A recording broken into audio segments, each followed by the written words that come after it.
You're live on YouTube.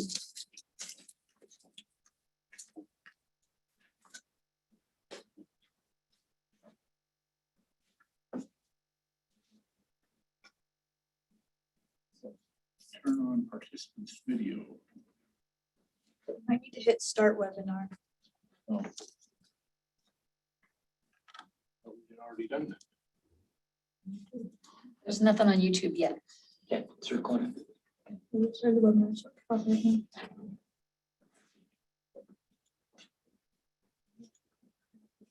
You want to refresh YouTube and see? I've done it a few times. I'm just completely exiting and going back in. Okay, there we go. It's on. Okay.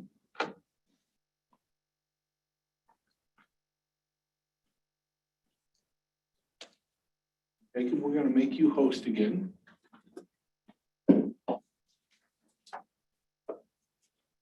I'll let you figure out how to turn on people's videos.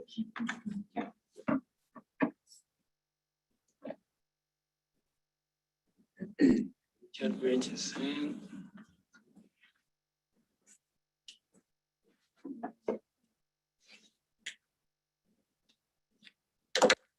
So right. Okay.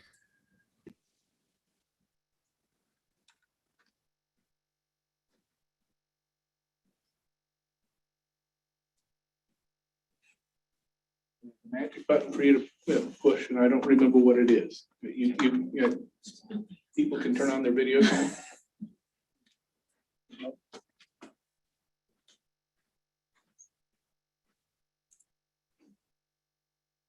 We're getting some of the technical kinks worked out for those of you watching on YouTube.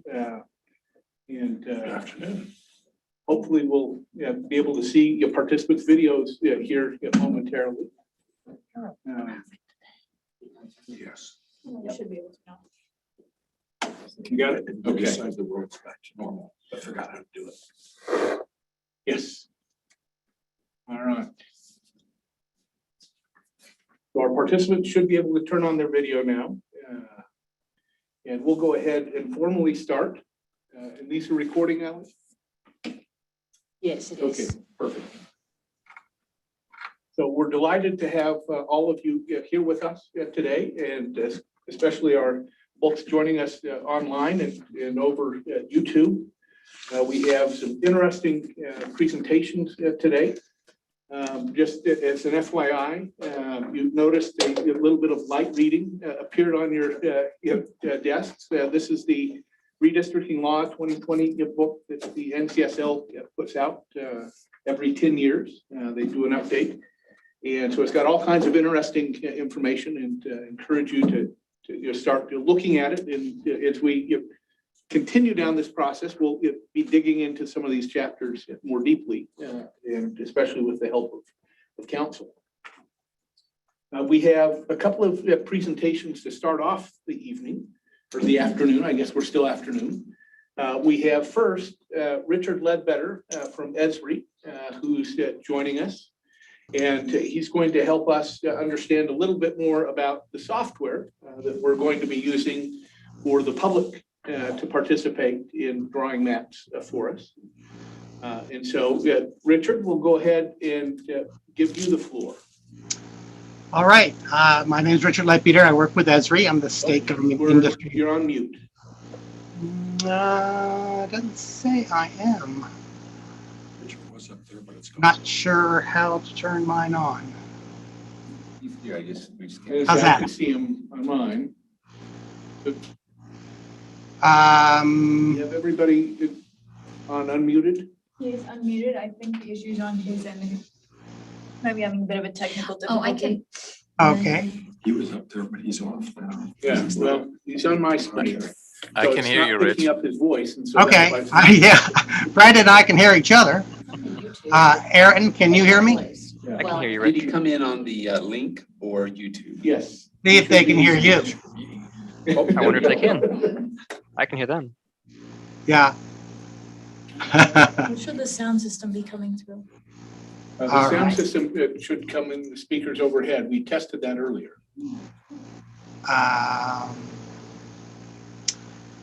Go ahead, Aaron. Try speaking again, see if they hear you. Can anyone They're on the in panel hear test me? Speakers. No, No.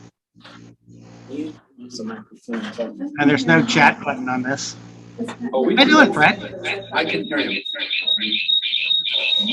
Ooh, got some Okay, weird so we've feedback got a too. problem in the room. On our end. So the problem is on our end, Richard, so we apologize. Sounds like everybody else can hear you but us. Because we really want to hear it. Yeah, hearing you is important. I'm gonna go over it with Jacob. Fred, remember the old days when the slide projector would go out? We can put him on, but then it gets the feedback. Oh, I heard me laugh. Okay, there we got it. Can you hear? Yes. Oh, Fred and I were just reminiscing about the old days of audiovisual and having to do pantomime when the projector didn't work. This is our first time in this room, so once we get this all squared away, it's gonna be great. All right, my name is Richard Leadbeater. I'm with Esri. I'm here to talk a little bit about our solution and how to present with the public aspects. First and foremost, we built this product for transparency. If I had to rename the product, it wouldn't be redistricting, it'd be open and transparency. And oh, by the way, it's a good redistricting system. My belief that I brought back to Esri back in 2005 was that the way to approach redistricting had to be an enterprise approach. It had to be more holistic than it was. And I like to say that the best way to kill a gerrymander is through daylight.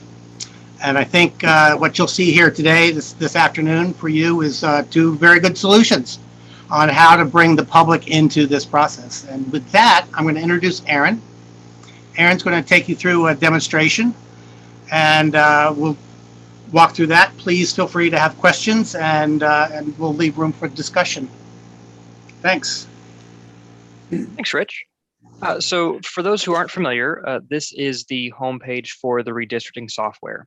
And everything about this homepage can be customized, from the background to the icon, title, and description. And perhaps most importantly, when this create an account button is enabled, a resident or elected official can come to this site, click the create an account button, and enter their first and last name, their email address, generate a username and password, and have instant access to the software. And so I'm going to go through that workflow here real quick. So I'll just make my name Utah Demo. I'll use my credentials for Esri, and username just be Utah Demo.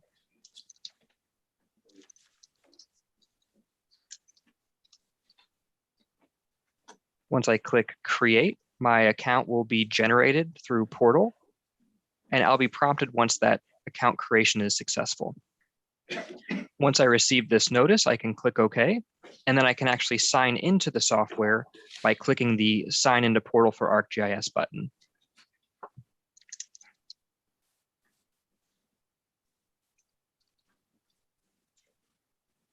I'll enter a security question, no one peek. Then I'll be prompted to allow the software to have permission to my account information. So I'll click allow, just giving Esri's redistricting solution access to that information. And then I'll accept the licensing agreement for the redistricting software. Once I agree, now I'll have access to the user interface. And so what we see here is a choose template plan dialog. Now, the reason I'm seeing this is because I created my account from the homepage. So I've automatically been assigned what's referred to as a citizen level role. Now, the citizen level role is completely configurable by the administrator, but what it is it's the least privileged role available within the software. And so rather than being able to create a plan from scratch, what I have here instead are pre-populated plans that I can start from as a citizen, so I don't have to go through more of the mundane tasks of determining what the maximum deviation of my plan needs to be, how many districts I must work with, etc. So here at the bottom, I have a plan titled Utah Senate. By clicking OK, that template plan that was shared by the admin will be able to be accessed by that citizen user. So now I have complete functionality of the software from that pre-configured template. So what I can do from here is I can save a copy of this. And so now it will be my own plan. So we'll save it as Utah demo. What's today's date? 6/8. And click OK. And so now that I've opened that template plan, saved it as my own, I can do whatever I want with the plan and even submit it. And so what we've done at Esri to make this experience as streamlined and as user intuitive as possible is we've constructed our software on what we refer to as the Microsoft paradigm. So there are tabs, there is a ribbon, and as long as a user moves top to bottom, left to right through that interface, they will have created a complete and legitimate plan for submittal. And so the File tab contains everything normally associated with a File tab. We can create a new plan or open a plan. We can save this plan, or as I demonstrated, save it with a different file name. We can archive the proposal. We can save a local copy and bring that local copy back in. We have our print options, and we also have a couple export options, including a fixed text format, so a CSV or Excel format, and we can even export a shapefile of our plan and bring it into ArcGIS Desktop or ArcGIS Pro. Next, we have the Learn tab. Now, in 2010, Esri was approached by a number of our users requesting instructor-led training on the software. As we released this in response, asked those users to work through it, they felt competent in the use of the software, and all of the requests for instructor-led training were withdrawn. So any citizen that has a user can find an answer to that question from this page. Next, we have the View tab. Now, the View tab allows us to modify the number of districts we're working with. It just so happens in this citizen role, this privilege is enabled. You can certainly disable that if there would be no reason for your users to modify the number of districts in their plan. We can show the target values for each district. So here we can see that we need just over 95,000 people within each district to balance this plan. And then we can also see our target deviation. So for District 1, I'm over by 37 people. District 2, I'm under by 64, and so on. We can modify how our districts are displayed, so as a district out boundary or district fill. We can also choose to display the district names as a long name, as a shortened name, or even show the population total as part of that label. We have the option to join multiple districts together. So if I need to join the entirety of District 19 with 20 for my proposal, I can do so using this join districts function.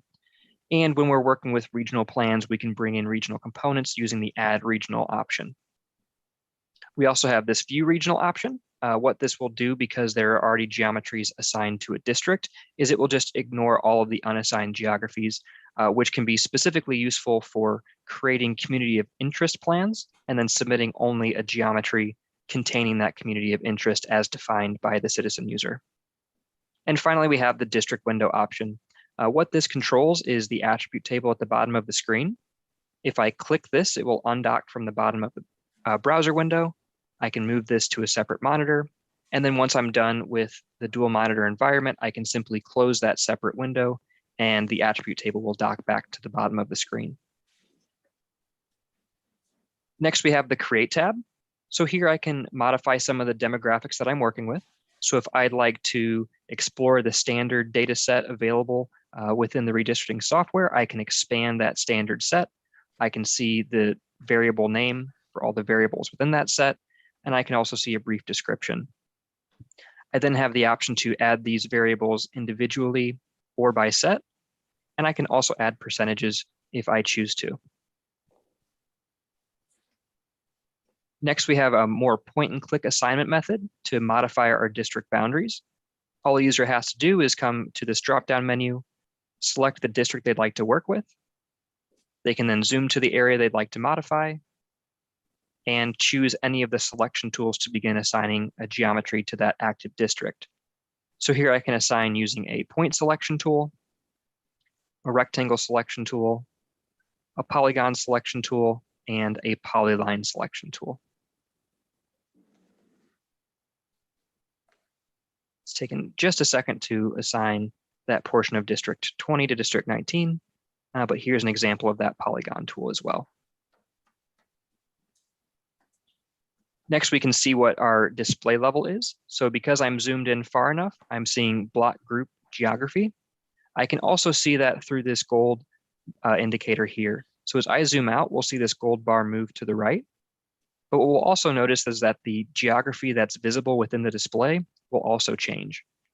So because my indicator is on the right side of this magenta bar, I know I'm working with county level geography.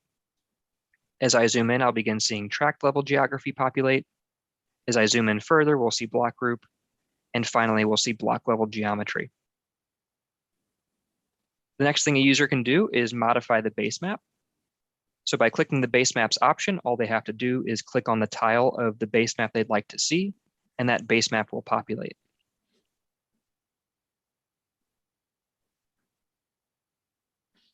I can also apply a theme to the plan. So by default, the universe set and total field will be selected.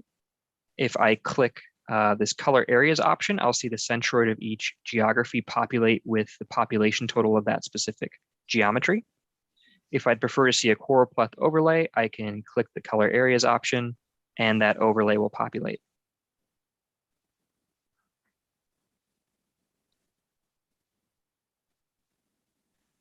Next, as a citizen level user, what I can do is I can view the plan histogram for this specific project. So I can change my demographic that's displayed. If I'd like to see white non-Hispanic, that will populate in the display. Same is true for black non-Hispanic or any variable available within this drop-down menu. Next, I can view the plan distribution. Again, I can select my demographic variable from the drop-down. And as I hover over components of the display, I can see the percent breakdown for that specific district.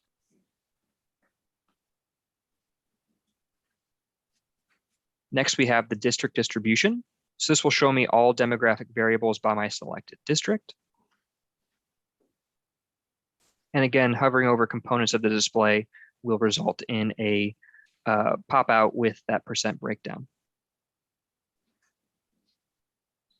Next, I can run the integrity tests built into the redistricting software on the plan. By clicking check integrity, there will be 6 individual tests run that ensure that each geometry is assigned to a district, that all geometries are assigned to a district, that all of our districts connect, that our maximum deviation is met, and that all of our districts have been utilized. As long as a user sees 6 green check marks, it means that that plan is considered complete and legitimate and can be submitted. We can also run reports on this proposal. So there are a number that we have to choose from. We can run a population summary report, an all district summary report. We can view the voting age population summary. We can view the district geography or district statistics for the plan. We can view the unassigned geography report. We can also generate the bill text or meets and bounds description for this plan. We can view the district compactness and assign district splits. Now, all these reports run in the browser, so they can take between a couple seconds up to a couple minutes to populate.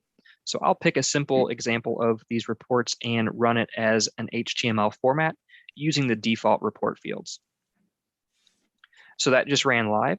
And this is the population summary report example that I wanted to show.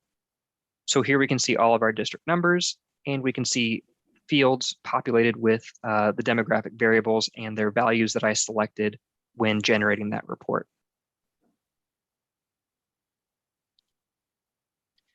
Next, as the citizen level user, we have the sharing options. So I can choose to attach files to this proposal. Let's say I have a write-up on why the boundary of District 19 and District 20 needs to be modified, in my opinion. I can attach that here. And when I submit my plan, the curator or administrator responsible for reviewing the proposal can not only open my plan, but also open that attachment to get a better understanding of what I was trying to achieve with this proposal. Next, we have the plan information dialog. So here it's pulled my plan name. I can provide a description of the plan, my organizational affiliation. So I'll just put Esri here, the state and year of the plan, as well as provide an area for me to provide an analysis within that plan information window.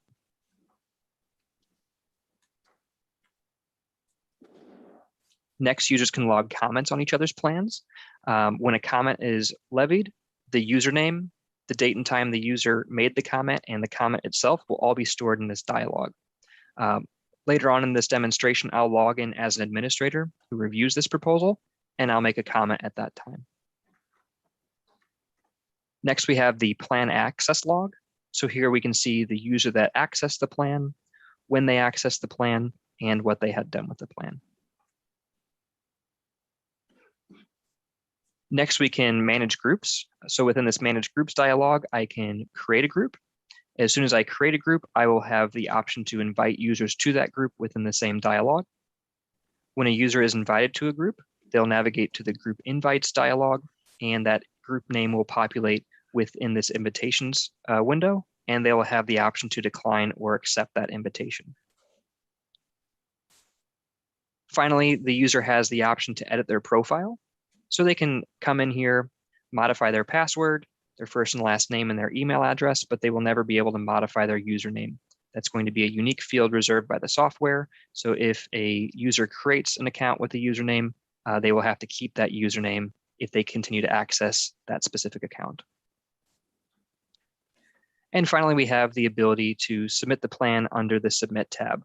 Now, what I'd like to do is go back to the Create tab and make some obvious changes to this plan and then submit it. And the reason I want to make very obvious changes to the plan is because what I'm going to do is, as the administrator, is open this plan and compare it to the adopted plan.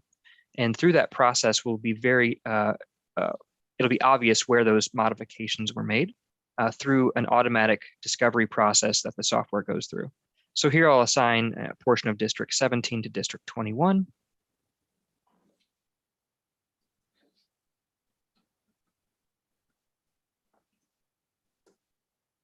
Then I'll save the plan, and then I will attempt to submit the plan.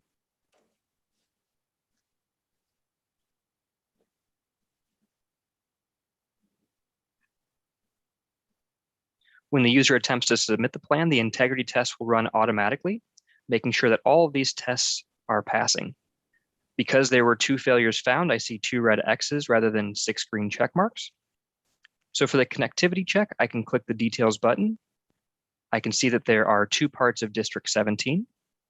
By selecting District 17 in this window and clicking Next Part, the software will zoom from the largest part to the smallest. And so I can see here that this portion of District 17 really needs to be part of District 21. So I'll go back to the Create tab with District 21 enabled, and I will assign that to the appropriate district. By clicking Refresh, we'll see that that district disappears. And now I can address my maximum deviation check. So here I will make sure that I can see all of the districts. I will look for a large target deviation. So it looks like my assignment for District 17 has caused the software to fail that maximum deviation check. So here I'll go back to the themes option, keep the universe set and total field selected. And I can use that theme to quickly assign geographies to District 21 from District 17.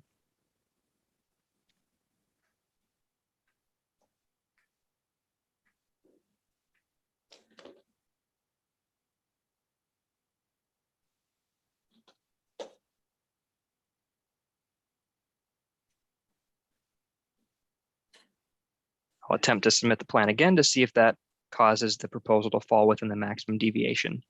And there it has passed. So when I click OK, I'll see the submit plan dialog. It's automatically pulled my name, my organization information, and my email address. Under the plan information, it has the plan name. I then have the option to include an explanation of my plan objectives. And if I continue with the submit plan process, I'll be warned by the software that once I submit the plan, it can no longer be edited. By clicking OK, the plan will be submitted. And as the user, I will receive an automated email notifying me that my plan was submitted and will be reviewed by a curator in the future. Now, what I'll do here is I'll jump to a different browser window. I'll refresh this browser, and then I'll log in as the administrator I referenced earlier.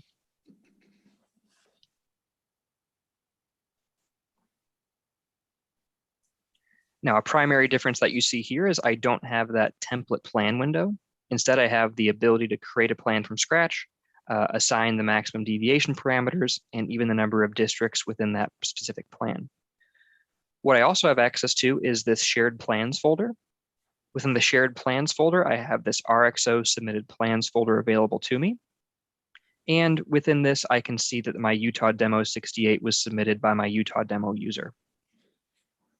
So in order to compare this to the adopted plan, I'll actually go back to my plans folder, go to the Utah Senate plan, and open that plan.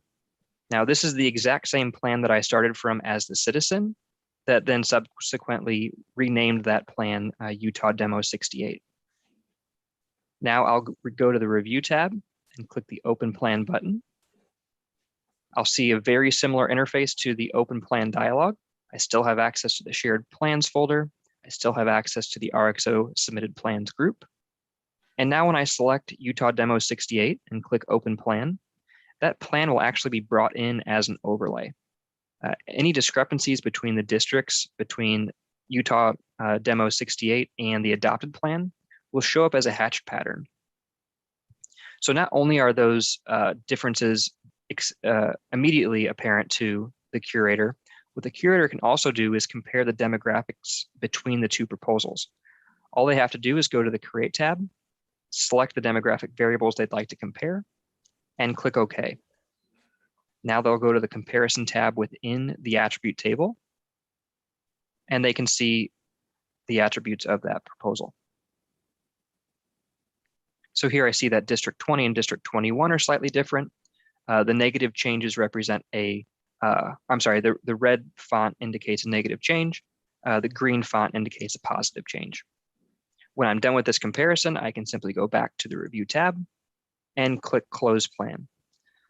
If I'd like to adopt some of the changes, I can use the Merge tool to adopt the district boundaries from the comparison plan. But for this demonstration, I'll simply close the comparison and continue to use my original Utah Senate district plan that was shared as a template. What I'd also like to point out is during the initial demo, I was in a citizen level role. That was configured to be more streamlined and user intuitive than the full administrative interface. The administrative interface contains all the functionality of the software. So some of the things that we can do here that we couldn't do from the citizen level role is add reference content. So you can bring reference feature services from ArcGIS Online in as reference files. For example, if I go to this search bar, and I type in Utah Senate, I can see if there are any publicly available services for me to bring into this proposal as reference layers. So here I see that there's something labeled 2019 Utah Senate. If I like to see who created it, I can click the information button. I can see the username of the creator as well as the REST service. If I trust the information, I can bring that in using this add function. And now that's brought in as a reference service. Sometimes they aren't formatted by the user to be easily visualized within the redistricting software. And when that occurs, we can go ahead and disable the visibility of our districts to see that reference service. And when we've been able to evaluate that REST service, we can, again, populate our district boundaries in whatever format we prefer. There are further functionalities of the software that allow us to use reference service boundaries to create districts. For the sake of time, I'm going to omit that from the demonstration, but that is how to, as a citizen level user, create a plan, make changes to it, and submit it, and as the administrator, how to review the changes that have been made to that proposal. Now, what we can also do with Esri's environment is provide a mechanism by which users can submit community of interest boundaries. So here's an application that Calaveras County is using. And what it allows users to do is come to this interface, click the Submit Community button, and draw interactively within their parcel boundaries a community of interest boundary. And so, for example, maybe there's a dog park near this neighborhood, and someone believes that that should be included within their community of interest. So here I'm just following the boundaries of a previously submitted community of interest and actually generating my own community of interest specific to what I believe should be considered as part of that dog park territory. I can then provide my contact information. I can even provide attachments that justify why I believe that this community of interest should be adopted, and then I could click report it. Now, this is actually Calaveras County's live environment. So I'm not going to click report it because they'll be scratching their heads on why someone added a dog park to their communities of interest. But what's really neat is once we have a community of interest submitted, we can actually click on it and see the information associated with that community of interest. So here we see that not only was this submitted, but the city has also, or I'm sorry, the county has also reviewed it, made sure that all of the information was accurate, didn't include any vulgar language, and that it met all of their requirements. What's also cool is that as a user, I can come here, I can make a comment. If I agree with the boundary and don't want to make a comment, I can click this heart icon, and all of this information is accessible publicly and by the administrators of this specific application. At the right here, next to the name of this Save Our Library Community of Interest, we can see the number of users that have liked this proposal.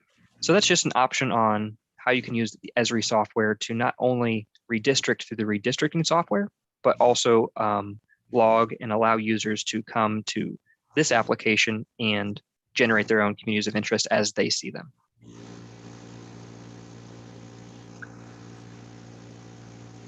All right. If there are any questions, I'd be happy to answer them now. I have one question. It's an amazing amount of information. If we want citizens to be able to function with this, they're going to need some technical help. Have you got any estimates of how many support people you need to support, say, 1,000 people who want to comment? That's a hard one because it's why we built the interface the way we built it. It is built off of something that's familiar, Microsoft Office. A lot of people use that, and the left to right paradigm of just walking through the menu and working it. Yeah, redistricting is very technically difficult, and we've gone to great extent to make the menu system understandable. But there's not a lot that a computer interface can do to simplify redistricting constitutionally.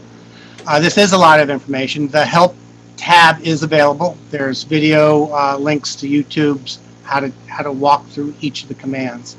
And there are also a learn tab on the Esri site where you walk through 2 hours. All you need is a web browser, and you walk through an exercise with both the tool and some data. But in general, we're finding that setting up training has not had a big uptake. We've given this to groups, and before we even make the presentation, somebody in the group has already made plans. So we do feel it's intuitive. So we do feel that we address some of that or reduce a lot of that need. But yeah, people need help.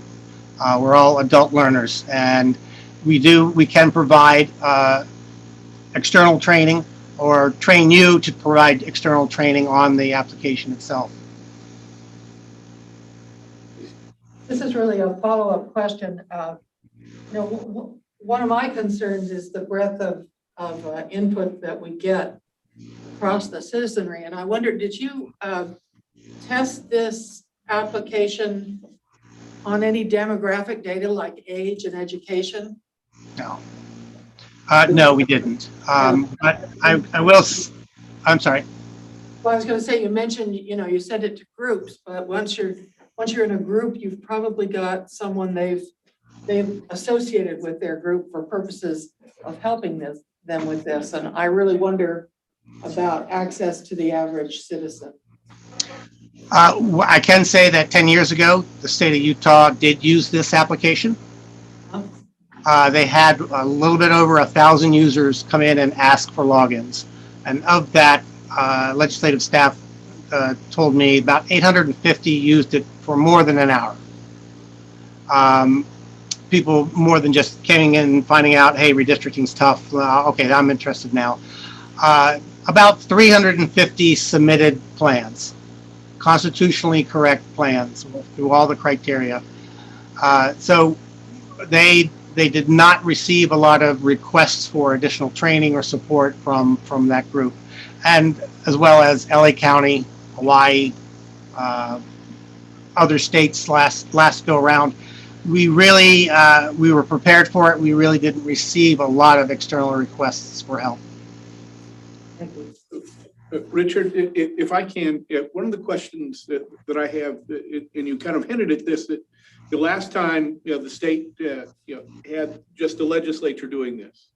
This time we have our independent commission doing this and the legislature doing this. My assumption is, and I hope I'm correct, is that once the user signs into ESRI, they'll be able to use that same account to submit a plan to the independent commission as well as the legislative redistricting committee. Is that correct? I think so. That's a technical issue that I just don't know. It is two separate systems. Yes. I don't see a reason why not. I think it would just be a case of the state allowing that crosstalk. And I should note that one of the plans, the school, I think you do a state school board plan. Yes. That was submitted by a citizen. The legislature reviewed it and found it competent, so they accepted it. As well as the feedback. Legislative staff looked at the citizen submitted plan, said, oh, this is an urban plan, this is a suburban plan, this is a rural plan, this is a... They had 5 or 6 groupings where they try to put the logic behind each of the plans, or the origin idea behind each of the plans into how they evaluated their role as curator of the citizen created plans. So yeah, the legislature had access to it as well as other tools. The citizens were exposed to what you see, the 10 years ago version of what you see here. Mr. Baker. What is ESRI's plan for integrating the 2020 census data, and what's your anticipated turnaround time from the date they release it to the date that it might be available in the software? Sure. So they're expecting to deliver it August 16th-ish was the words that I heard.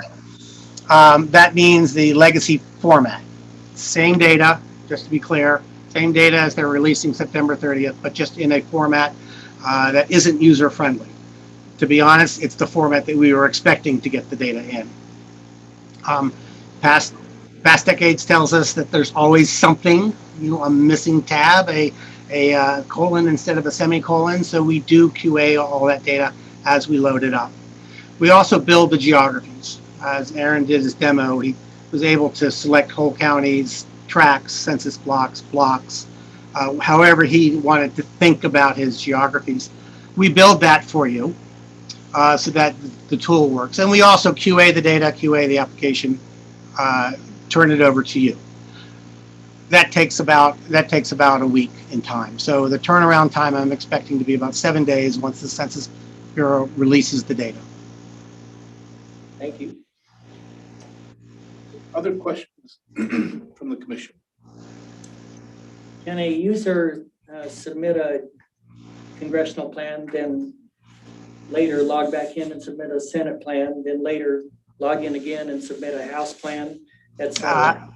Absolutely, or 5 or 6 House plans, as long as he has a unique name for every one of his plans, he can. People who have access to other open plans, as you share plans that the community has built, hey, I like that plan, let me copy that and build it up from my own. So plans can be repurposed. Aaron talked about a template, but you could see a plan of the group that you're working in and say, I don't quite agree with it all. I'll wait till it's saved, copy it to your own, and start building it from there. So yeah, there's plenty of, there's one login allows you access to the application, and as long as you name your plans uniquely, you're fine. Could a user modify a plan that was previously submitted? Or would they have to create a second plan? Previously submitted, they can copy it to a new plan and then modify the copy. Right. That protects other people's plans from being mucked with, and your own plan, once you submitted it, it is final. So we allow you to copy it, but not edit it. Where does the data get stored once a citizen submits it? Is it in ArcGIS Online? It's in the application, so it's not in ArcGIS Online. It's in the redistricting application, wherever that sits. Whether you install it on your own servers, or you rent cloud space for it. It is in a secure environment. The data is not modified. Each plan copies the data. It's edited by the person making the plan and then stored as a package. So the geography, the attributes, the comments, the attachments, external comments to the plan are all saved in the plan document. I guess what I'm asking is, could a staff member here, a GIS staffer, open up a submitted plan in ARC Pro, for example, and review and create final maps, et cetera? I'm sorry. Yes, absolutely. So yeah, given that GIS person has privileges to see the plans, absolutely, you can bring the data in as polygons and shape files, and make better cartographic work out of the document. And then, Gordon, just to make sure, we're using the Esri cloud service, correct, to store the maps? Yes. So we won't have them on our own servers. We'll be using Esri servers. And that may be something we'll have to, if we did do something with, like Rex was saying, working with the state, they're going to host it on the state servers. We'll be in the cloud. It'd be nice to be able to do something, but we'll see what's available, if we can even do that. Other questions? We appreciate you taking the time to join us this afternoon here Utah time. And we look forward to being able to start using the software. And I guess that begs the question, and I don't know if Gordon knows this or if this is a question for Richard, but when will we actually have the software going live for our citizens to be able to start using? So 2 parts to that question. Live, right now the application can be turned on as soon as you engage professional services with 2010 data. So it can be turned on now and practice. Once the data is delivered from the census, yeah, we'll be substituting that data, and then you'll have a toggle between 2010 data and 2020 data, and people can start using the application as soon as both things are available. So I don't know the install details for when we're installing the application on your site, but as soon as it's installed, you can start using it. So we're starting the rollout. There was a questionnaire that Jacob just finished up. They sent it to us. We have a meeting on Thursday. Yeah, that's it. And I think early next week, we'll have a final rollout for us to be up and running. And you can see there, it is a fairly involved program. As an engineer, I was just tingly. It was fun, but we won't talk about that. But we're going to want to have our communications group really help us burrow down so that people aren't afraid to use it, that they have a high confidence. And when we start talking about our rollout plan, I think you're going to hear us. The question was, how many people do you need to have help get 10,000 people to do this? We're going to answer that question to you later in the evening. So we didn't ignore you. We just ignored you for now. Just anticipated. So that we feel is absolutely critical. We think that there's going to be a group of users that are going to really love this and be geeky and not go to bed at night doing this when they should go to sleep. But there's others that are talking about you. So on that one note, if I can just add, this is open to the universities, it's open to community colleges, it's open to K through 12 civic classes. They can have access. A lot of universities have added this, the Learn lesson in particular, to their government courses as a lab. So it's a great way to get also involvement and school up the next generation. And so we'll talk about a pretty robust push out to the residents. And I don't want to steal that thunder just now, but I think one of the things that I wanted to emphasize what he talked about was that you could do this districting, but it also has that tool for communities of interest. So I think we want to give a robust clarity to the public that they have 2 options to do. And they don't have to be an expert in redistricting to know who they want to be associated with. And they may never do an actual district map. They may just indicate who they think their community is. So there's two things we're talking about here. So I don't want to get the two confused, and they're both equally important. So I don't know if that was clarity, but we're excited. This is great. We heard that 4 of our computers are very close to being here, so we're really excited about that. And I don't know what that meant. I think you got that notice, Jacob. What did they say? Where were they? Central Clearinghouse or something. Some distribution house. So we're excited. Is that loaded with the Esri software? No, Esri's in the cloud, so it's going to be there already, whether the computers show up or not. But and we'll also want to have you think about this next week at the meeting. We're going to talk about how each one of you can get with an intern. We want to come to you and help you do something. And again, it's 2010 software, so it's not binding. You can just, it's not binding that we have to show the public what you would have done in 2010. We just want you to get familiar with how you're doing, what you're thinking, so that when you can do something, you can do something. I don't know if that was. Sure. We have with us in the audience a couple of our volunteers, or at least one of them, I believe. Yeah. Yeah, the one behind you. So I don't know if you have any questions that you'd like to ask about the software at this point. And by the way, we had, I think, 9 or 10 volunteers of just, I'd say, Esri professionals that know their stuff that are going to be helping us quite a bit. And so they're going to be helping us with our interns and our other volunteers. So we have and we've had about 5 or 6 more applications. That seems to be Jeff, thank you. So we have quite a few people now trying to get involved in this. It seems to be snowballing, which we need the help, by the way. So we're not turning anybody down. Nobody from the legal profession really understands it, but maybe you could help us there. So any specific questions you'd like to ask? Some of our volunteers are experienced in the redistricting process.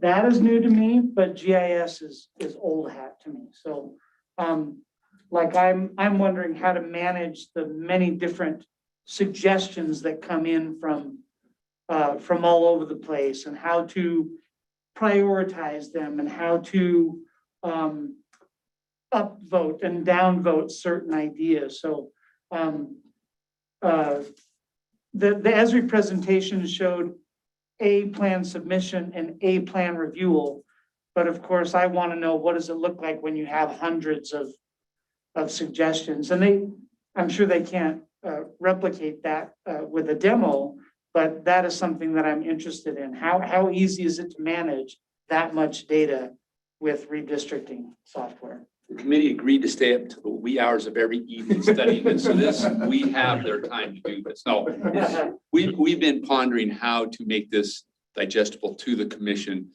and then how they can consume it in a way that's meaningful to the public, because the public has to be listened to. And so we're really thinking how, we haven't fully solved that problem, but we're getting there. We have some ideas how to do that.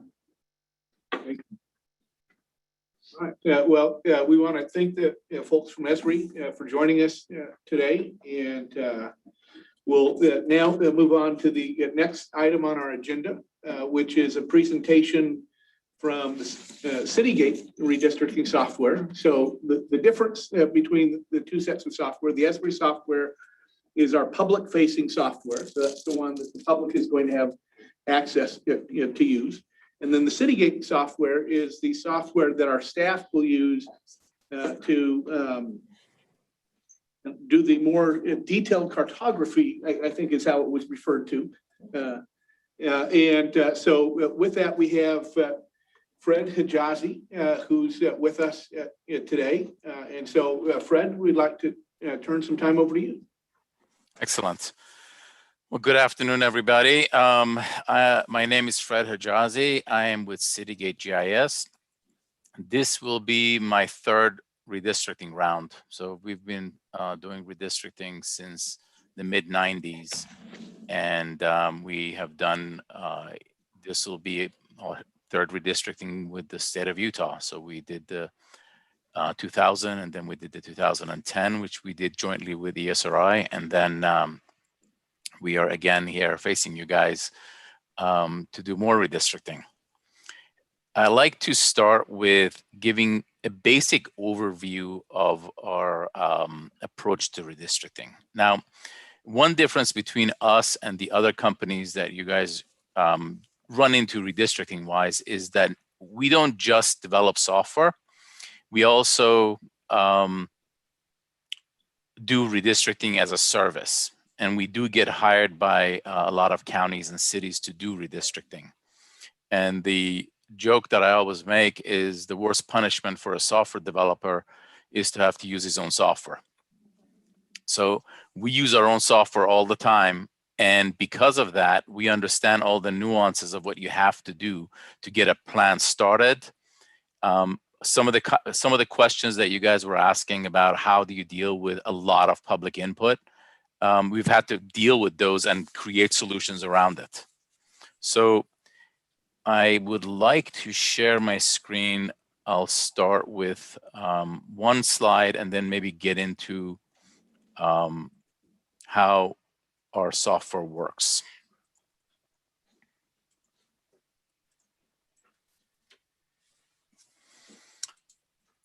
So I assume you guys can see what I'm showing on the screen. Yes. Perfect. All right. So we have essentially two sets of solutions. You guys have contracted us for the desktop side, but I'm kind of going to go over the entire approach because it really covers how we look at redistricting. So on the desktop, we have the product called Edge Redistricting. It's a professional redistricting solution, and it's essentially the tool that is used for doing everything from data analytics to redistricting, to running reports, to doing calculations for compactness, import, export, really making maps, making reports, all of the things that you might need while you're redistricting. We also have a second tool called Edge Data Analytics. That's the tool that we use for creating and visualizing demographic information. It's not as much of an issue with the work that you guys are doing, but the data analytics tool comes in handy when you're doing a lot of voter analysis, looking at past elections, regression analysis, a lot of the things that you need to do in order to understand sort of how different races vote in different areas. So all of those types of analytics happen in the data analytics tool. It's not necessarily redistricting, but it is redistricting related. And then once you create an analysis in the data analytics tool, you can use it in the redistricting software. And lastly, we have a data processing application. So the data processing application allows the software to download census data, process it, and output the population information. So when the data comes out, we actually do that work and make the data available through our website. But a lot of states want to get started as quickly as the data comes out. So we have this data analytics tool, and you can kind of see how it works here. And it starts essentially going through step by step, allowing you to go to the website of the Census Bureau, download their different Tiger files, and then merge the population data. It essentially walks you through these steps. You can add voter files. We have a number of states that are adjusting prisoner population. So there are tools for adjusting prisoner and military population. There are quality control steps for making sure that the data totals up correctly. And then finally, you get through creating the files that we use in our software, as well as uploading it for use in our web application. So all of that stuff essentially happens in this application. On the website of things, we have what we call mydistricting.com. It is the citizen-based redistricting tool. We wrote the application specifically to be used by citizens. So it isn't in functionality anywhere similar to what we have in our professional tool, because the professional tool is entirely too complicated for somebody who doesn't have experience with GIS or with making districts. So my districting is designed from the get-go to be extremely simple and to be used by people that don't have any experience. And it has already been rolled out, and it has already been used to create and get plans approved for the 2020 cycle. So the state of Illinois had constitutional requirements for generating plans. So they went ahead and used ACS data and some other data sets and essentially created their plans, and the plans had to be finished by the end of May. They were finished, and the governor signed it into law, and they're done essentially until the data comes in and all the lawsuits begin. But for now, they were able to roll out our entire system out to the public, collect public comments, have the public submit plans, have those plans evaluated in the desktop, and essentially go through the entire process and complete their redistricting cycle. We also have an application called iOpen Engage. It's a web-based plan commenting tool. So during the decade, we do a lot of redistricting for other jurisdictions, for example, schools. And what we found by doing that work is that most people are not necessarily interested in drawing plans, but they're interested in participating in providing feedback on plans that are being considered. And I'll demonstrate sort of how the tool works, but it allows somebody who has next to no knowledge about redistricting to provide their feedback on specific parts of the plan that they care about. And all of those comments get rolled up, and then while you're drawing the plans, you can actually visualize them, and you can see where people are upset and where people are happy. We also have a plan viewer, so once plans are published, the public can view it. We have what we call a Who's My Legislator, so you can type in an address and be able to see the legislators that are basically all the legislators for your address. We have a tool for collecting communities of interest, similar to what that county had done, but it's an application that basically we roll out commercially. And then we have a redistricting web portal, which allows commissions to have a single source for all of this information. So if a member of the public goes to a website and they want to be able to see what plans are there for commenting, be able to log in to create their own plans, or they want to provide their community, it's a single location for doing all of that. And that application is actually currently rolled out in Virginia by the Virginia Redistricting Commission that uses sort of all of our stuff. And this is one template that they use. So it basically looks like this. It has all their meetings and hearings on it. It has all the interactive maps. They can download plans, submit plans, and then, as I said, communities of interest, review plans. So all that is centrally managed in this application. So once from the desktop, I create a plan and I want to get public comments, it automatically becomes available here, so that the staff don't really have to update the website to make these plans available. So before I kind of get into the software, any questions? I have a question. Please. I noticed there you talk about community of interest. That is intriguing to me because that could be pretty subjective. How do you decide that if three people could look at all the different factors and disagree what really community of interest was? You've got it up there like it's pretty easy to define. So for us, a community of interest, and let me actually just, since we're talking about that, I'll kind of demonstrate how that works. So So I have a plan for Utah up, which I'm going to show, but we don't have Utah rolled out to the internet, but I do have Nevada rolled out to the internet. So this is a congressional plan for the state of Nevada. And this is how the application looks when you start out. So in this case, it's a congressional plan. You can see it colored.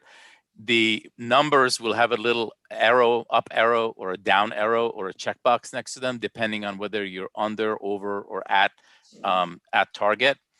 Down here, we have the spread. It's an actual Excel spreadsheet that shows the same information. So in this case, I'm looking at total population. This is my target population. This is my deviation as a percentage.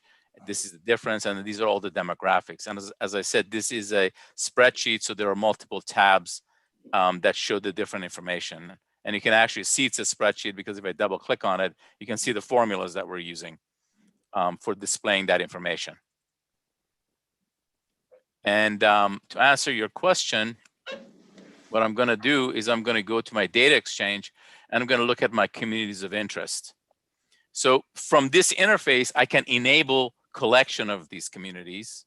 I can disable it, and I can sort of set up how those communities are going to show up.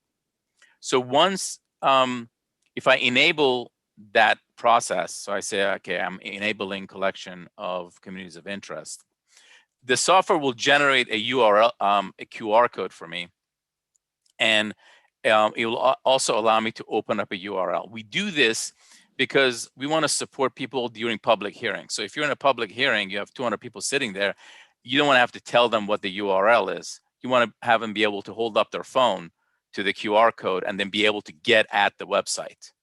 I hit get copy, so let me go ahead and open that.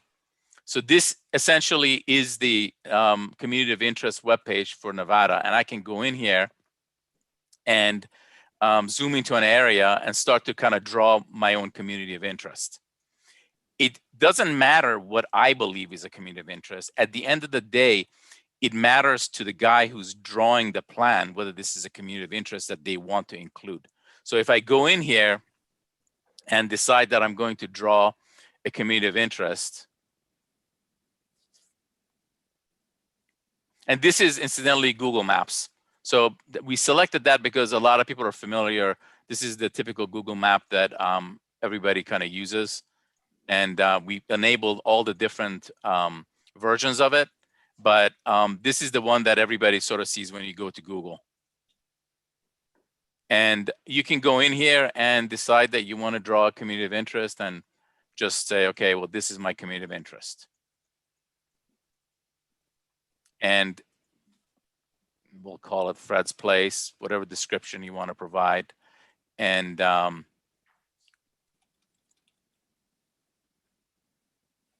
then add that community. The software will ask me, I guess I didn't provide enough information.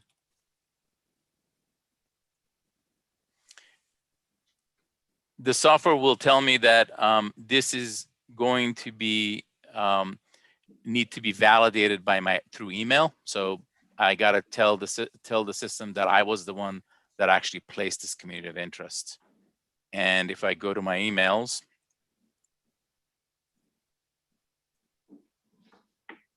so there's my community of interest verification.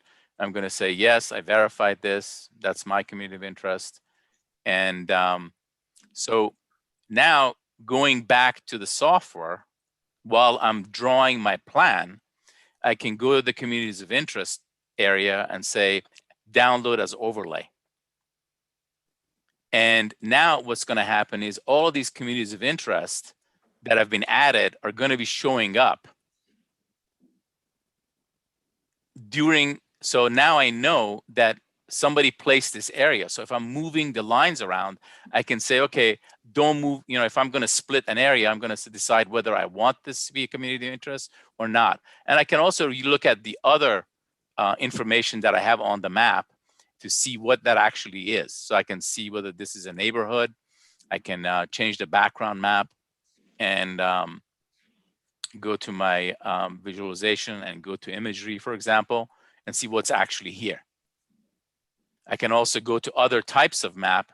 This is one from the National Geographic. I can go one from Street Map.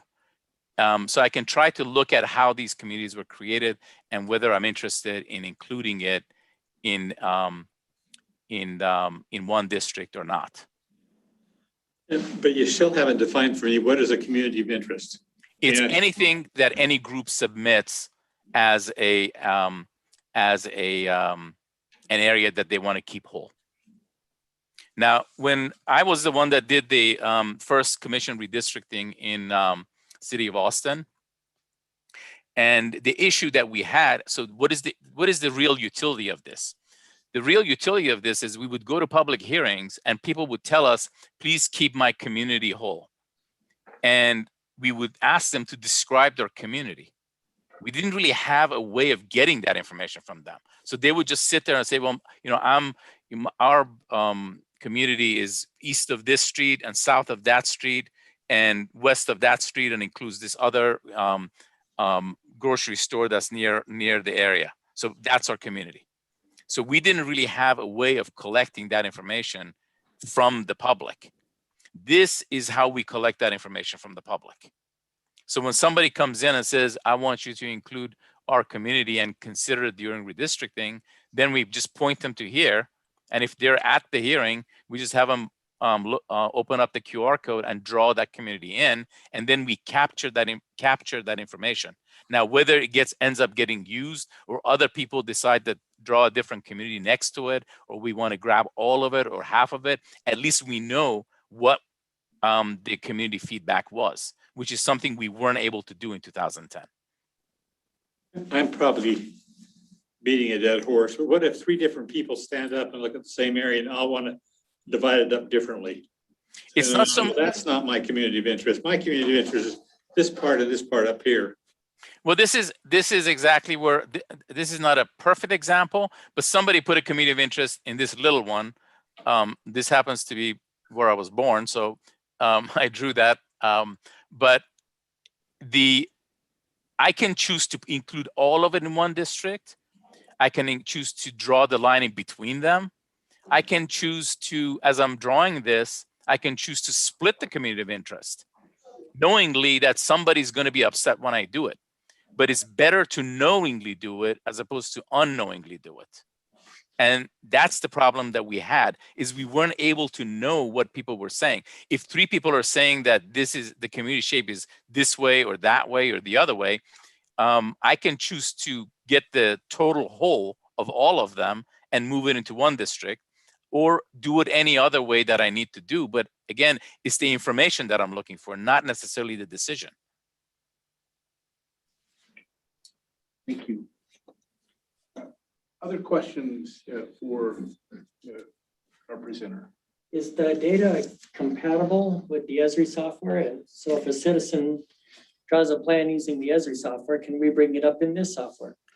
Yes. So we both use the same. So I'm going to go here to the Utah data and talk a little bit about what we're looking at here. So this is a state Senate data, and what we did for this particular data set was we brought in the I had the 2019 American Community Survey data, so that got loaded in. So at least I could see which districts need to grow based on that data set. And then next to it, we have the 2010 population, which is here. So the little check boxes show the districts that don't need to change, at least based on ACS. And then the ones that need to shrink, the ones that need to grow. And once the 2020 data comes in, we both use the exact same data set. So the totals should match up. And whenever I've brought in maps from other people, we've never had an issue where the totals didn't match up. Thank you.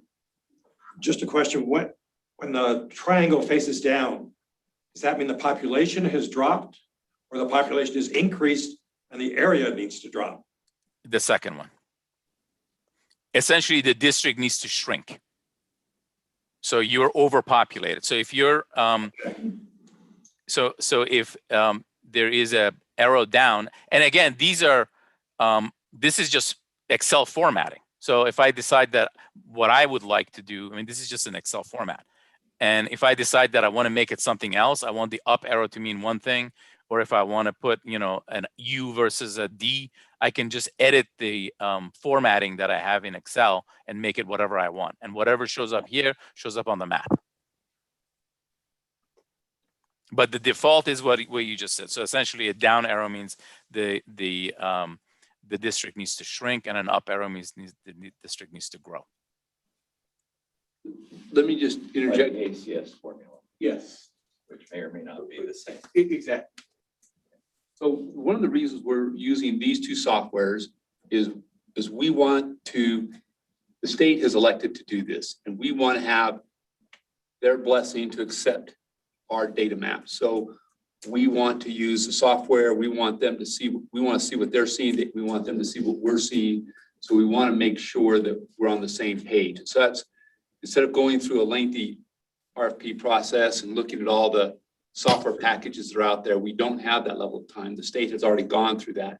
This is what they're going to use. And so I think the commission's wise to go ahead and do these. This one's a little more complicated. It will only be used by our internal group. We won't be using the public piece, but we'll be using both of these. So that's how we're going to go forward. Do we know of any negative comments about either one of these two providers? I don't Somebody know says they're too pro-Democrat, too pro-Republican, too pro whatever. No, this is very generic stuff. There won't be any, they're not going to do anything that's going to influence how you're going to do it. This will be just a tool. It's just going to be a shovel. It'll be a Republican shovel or a Democrat shovel. It's just going to be a shovel. And you know what you shoveled. Okay, bad analogy. It's a screwdriver. No, that's wrong. I don't want to do it. Never mind. It's a tool. It's going to be a nonpartisan tool. Yeah, and as a company, we're supporting both the Democrats and Republicans. Most of the times, I don't even know who's who. So I don't ask whether whoever's using the software is a Democrat leaning or a Republican leaning. No, I think we're going to be pleased with both. I think it's going to be this one. I want you to be aware of it and see it, but it's really not going to be, other than Jeff, no one else in the commission is really going to be too involved in this one. And he'll get his own version. No, so we'll let anybody have access that wants it, but it's going to be more Esri that we're going to be. That's the public comment piece, and that's what we're going to be working with. So. Okay. So I will show one thing regarding the public, because there was a comment earlier about how do we handle comments that the public make, large numbers of comments. And we kind of handle that similarly to what we do with the communities of interest. So for example, if I make this plan and I decide that I want you guys to comment on this plan, what I can do is just go here and go up to my share plan, and I'm going to first correct the spelling here. And then I'm going to say I have different options for commenting, but I can say upload. And what it's going to do is going to take this plan that I've worked up, and now I want to hear from either individuals or the members of the public.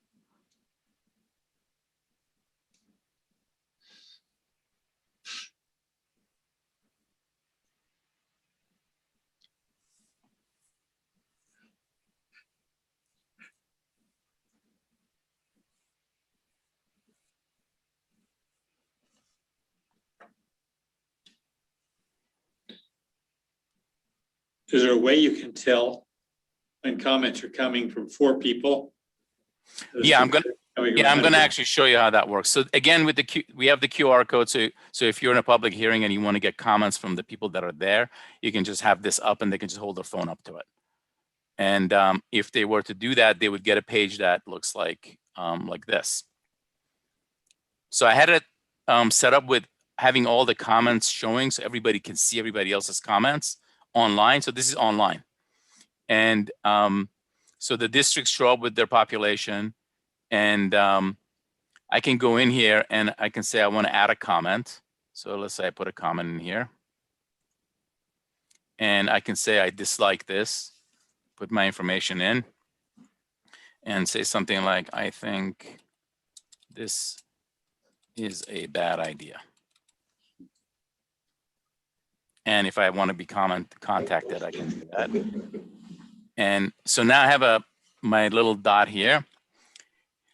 And now what happens is if I am in the drawing tool,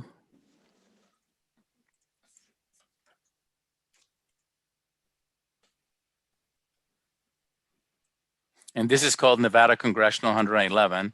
So I can go into my online information. There's Nevada Congressional, and I can add that as an overlay. And 5 comments have been added. So these are the comments that have been placed, including this one that I just placed.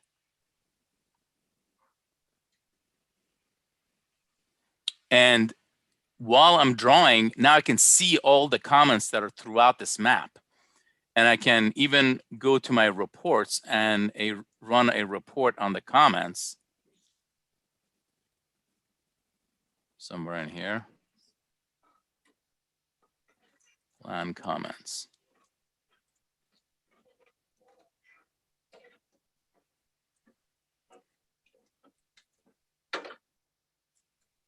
So these are the reports these are the comments that have been placed, so I can see who has placed these comments, whether they asked to be called back, and then whatever their information was. So this is kind of how we handle large numbers of comments coming in. And I'm not limited when I'm working on this. I'm not limited to just looking at the comments that were placed on this plan. What I can do is I can go to the plan store and look at all the comments that are placed on any other plans as well. So that whatever I'm doing, I can take everybody's comments into account. So I can look at this Nevada Test Congressional one and add that as an overlay. One comment was placed on that plan. And then I can go down here and there's another one. I can add that as an overlay. 3 comments were placed on that one. So now I get a lot more comments throughout this map. So I can start to see sort of where the public sentiment is on this particular plan. And when they submit those comments, they're supposed to include their name and address. Yes, and there is an email that is sent to them where they verify the origin, so that you don't get one person putting 500 comments. So you'll know where they're coming from. And in fact, for the state here, they're asking for them to put their address in. So we're changing the comment page so that it will actually ask them their address. I think maybe we've already done that. Yeah, so we're asking their address so that we know that they're actually in the state, that they're placing the comment from inside the state as opposed to some outside person doing it. I'm under the assumption that we're going to have to work through this as we come to that point. The comments are nice. So are the comment boards at the end of every article in the newspaper too. They're really nice. But whenever we deal with a federal program and there's a comment section, those comments are driven by special interest groups. And the goal is how many comments can you have, numbers to them. Like you get 800 comments for and 200 comments against. I'm assuming as we get into that, we're just going to have to look at it. We want to see the comments to see which ones are rational and to look at them. And there may be a comment that actually will sway an opinion. But the multitude of comments, the more comments that become there, it's not a guarantee that this is actually a sentiment that's being presented by anybody.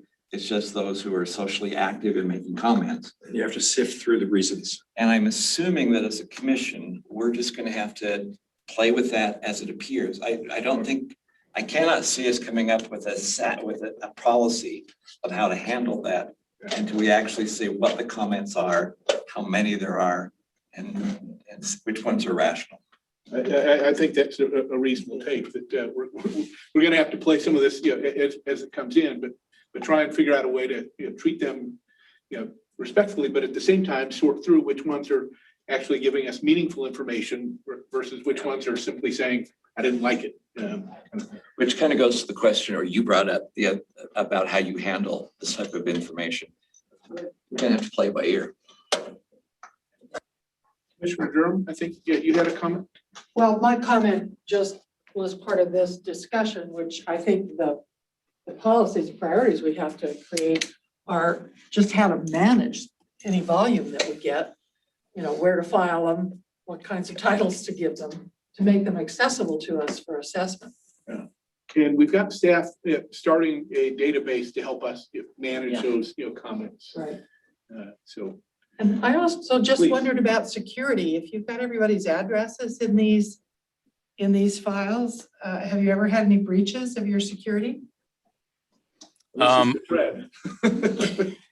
No, and we actually have been taking the security stuff very seriously since all this ransomware issues have popped up. So the information is actually secure in a we store it on an Amazon server, and all access to the Amazon server is cut off. And even when the software goes through the API to get that information, it has to provide a username and password. And so everything is authenticated as far as getting the information down to the desktop. Now, the one thing that I will share with you guys, this tool came about as a result of us doing a lot of schoolwork and noticing that it seemed to deflate the anger in the community before they would come to the meeting, if they had already done their comments and we had already addressed it. So we would get very strong comments, for even a simple boundary change, we would get a couple of hundred comments. And when we would go through them, some of them were actually good comments and we'd be able to incorporate. And then for others, we would have answers. So if somebody came in and said, why did you do, if they had already placed a comment about why did you do this, we would look into it. And then when we went to the public hearing, we actually knew what the question was so that we would be able to answer it, as opposed to saying, well, we don't remember why we did that. So these things are valuable. Having staff helping us manage the flow of information. Any other questions for the Citygate folks? Well, hearing none, I want to thank you, Fred, for taking time with us this afternoon. And we will now go ahead and take a brief break and come back in 10 minutes. So chance to stretch your legs, use the restroom, finish eating whatever you like. So. I'm going to sign off if you guys don't have any more questions for me. Thank you. Thank you, Fred. Thank you, Fred. You guys have a nice evening. Thank you. Can you imagine making a decision 25 years ago that this is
So we appreciate your patience in during the presentations on the detailed software, although I kept getting this sense that Jeff was getting more and more excited as they kept talking about shape files and other things. More and more nervous.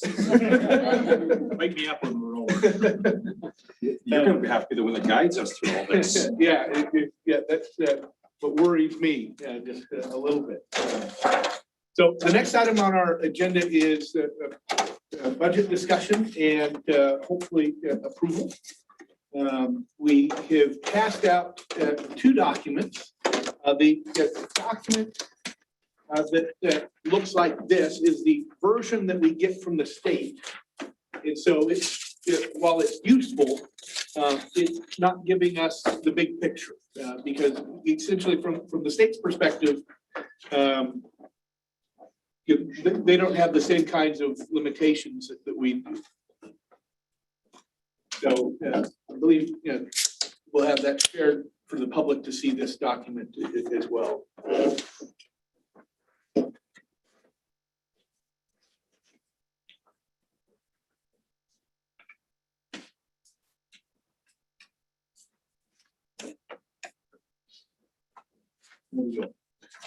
So again, up on the screen, that's the version that we get from the state. And while it's useful in that that's the formal tracking of our dollars, it doesn't have kind of the categorical expenses that will make sense to us.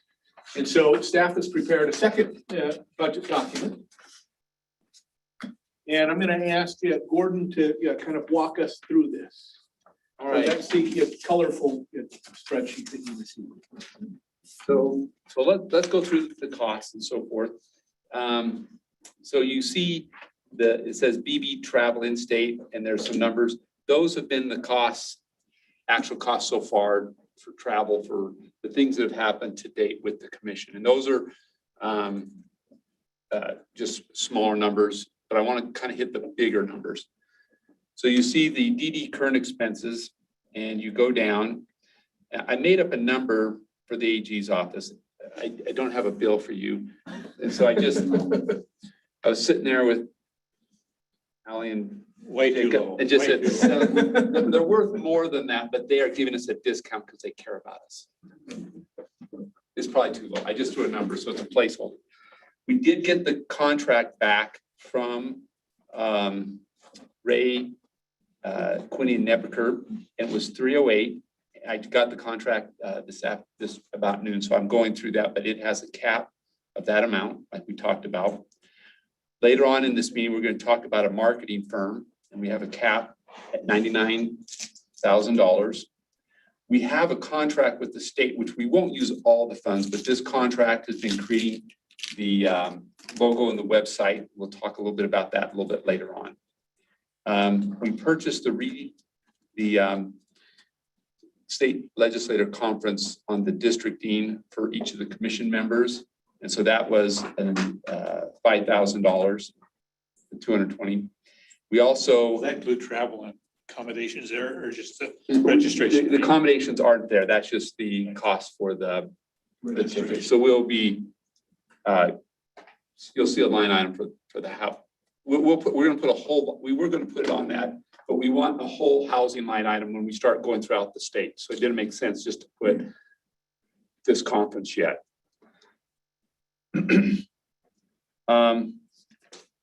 Then you see the $186,000. That includes the software that we purchased, Esri, and also includes the Citygate software, and also includes the computers that are coming. And then then you go down to 140,000. That's the personnel. That includes our future interns that we're hiring throughout the duration. So our total expenses, you can see the $776,000 number.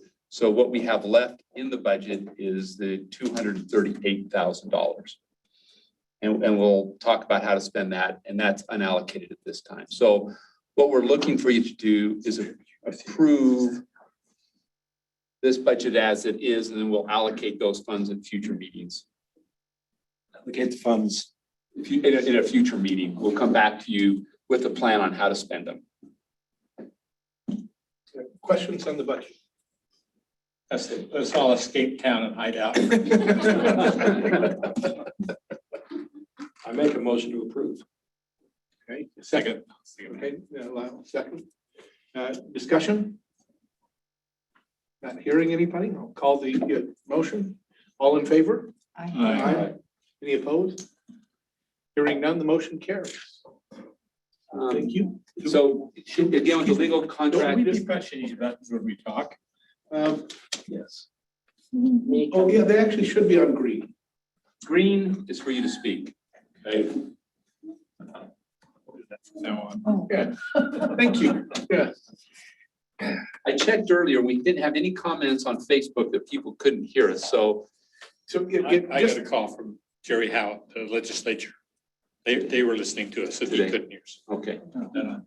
I got a comment, from Jerry Howe, legislative research, saying that he was trying to listen to us. And he was He having couldn't hear trouble what I was saying. I told him he was lucky. All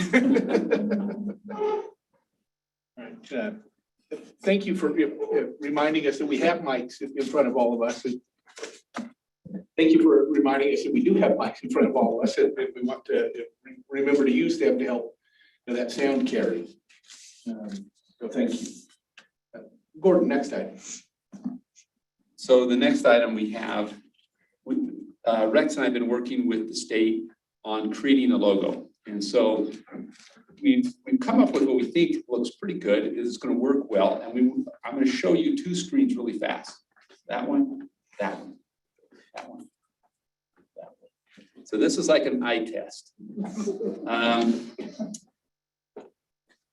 What we're looking at is the font.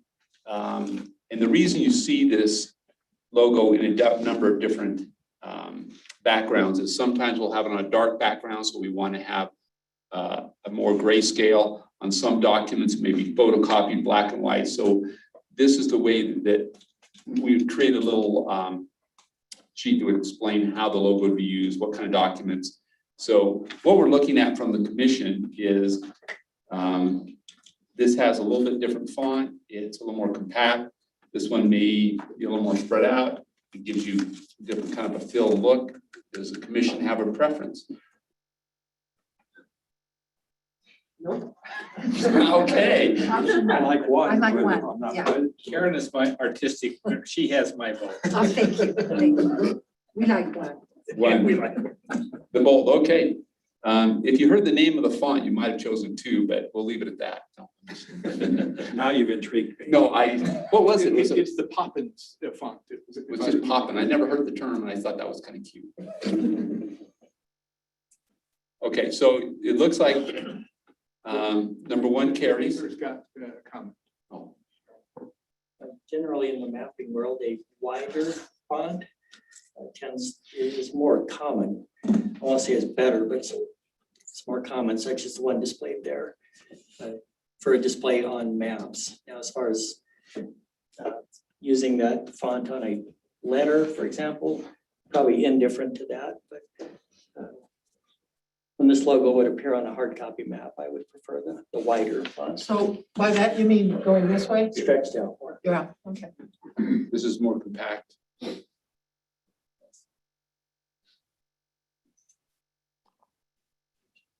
think we can change our vote. Let's be consistent with the mapping world. If this is, Did I sway a vote? and when we heard the name of the font, that also. So it sounds like there is some consensus emerging after Commissioner Baker's suggestion for the second option. Do we have a motion? So moved. Okay, Commissioner Hale, second. Okay, thank you, Commissioner Baker. Any discussion? Okay, I'll call the motion. All in favor? Aye. Any opposed? Hearing none. We'll move forward with logo option 2, and that will help us be able to make some movement on some of the other issues that we'll talk about here momentarily. This is all building in a crescendo kind of way to the final stuff tonight. So we're trying to get everything ready.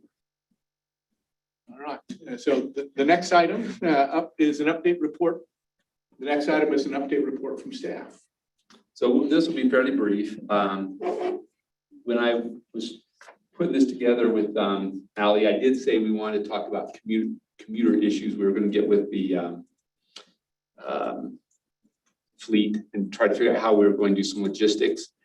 And it's far more complicated than I anticipated. So we're going to call this computer items. Our computers are getting closer to being here. So we're going to skip that one. It's just the state sold a bunch of vehicles when COVID because people quit driving. And so there's a lot less available now. And so at this point, we may end up just renting from a car. Except the rental companies sold all their cars. The rentals are outrageous right now. No, I'm just telling you, it just became, Ally was looking into all that and the rentals were having problems. And so we may just be piling into our Own vehicles. just, yeah, we'll figure out something, but we're trying to manage this in a more professional way, but we're we may get a volunteers. I don't know. We'll figure it out, but that's something we're trying to look a little too far down the road. But we're just trying to get those things ahead of stuff. We just wanted to update you that we're all, except for Bob, are going to be to the Commissioner Bishop, Rob Bishop, sorry. It's a whole lot better than most people. Commissioner Bishop. So not be, but You can say it if you hit the red button on your machine first. okay. Staffing update, we have made offers to 3 additional interns. We're processing 1 more application. So this will help us with all the questions you had earlier about how we assimilate this information, how we do training, how we get the map. So one is quite expertise in GIS, so that will be really valuable for us. So we're hoping to get everybody on board.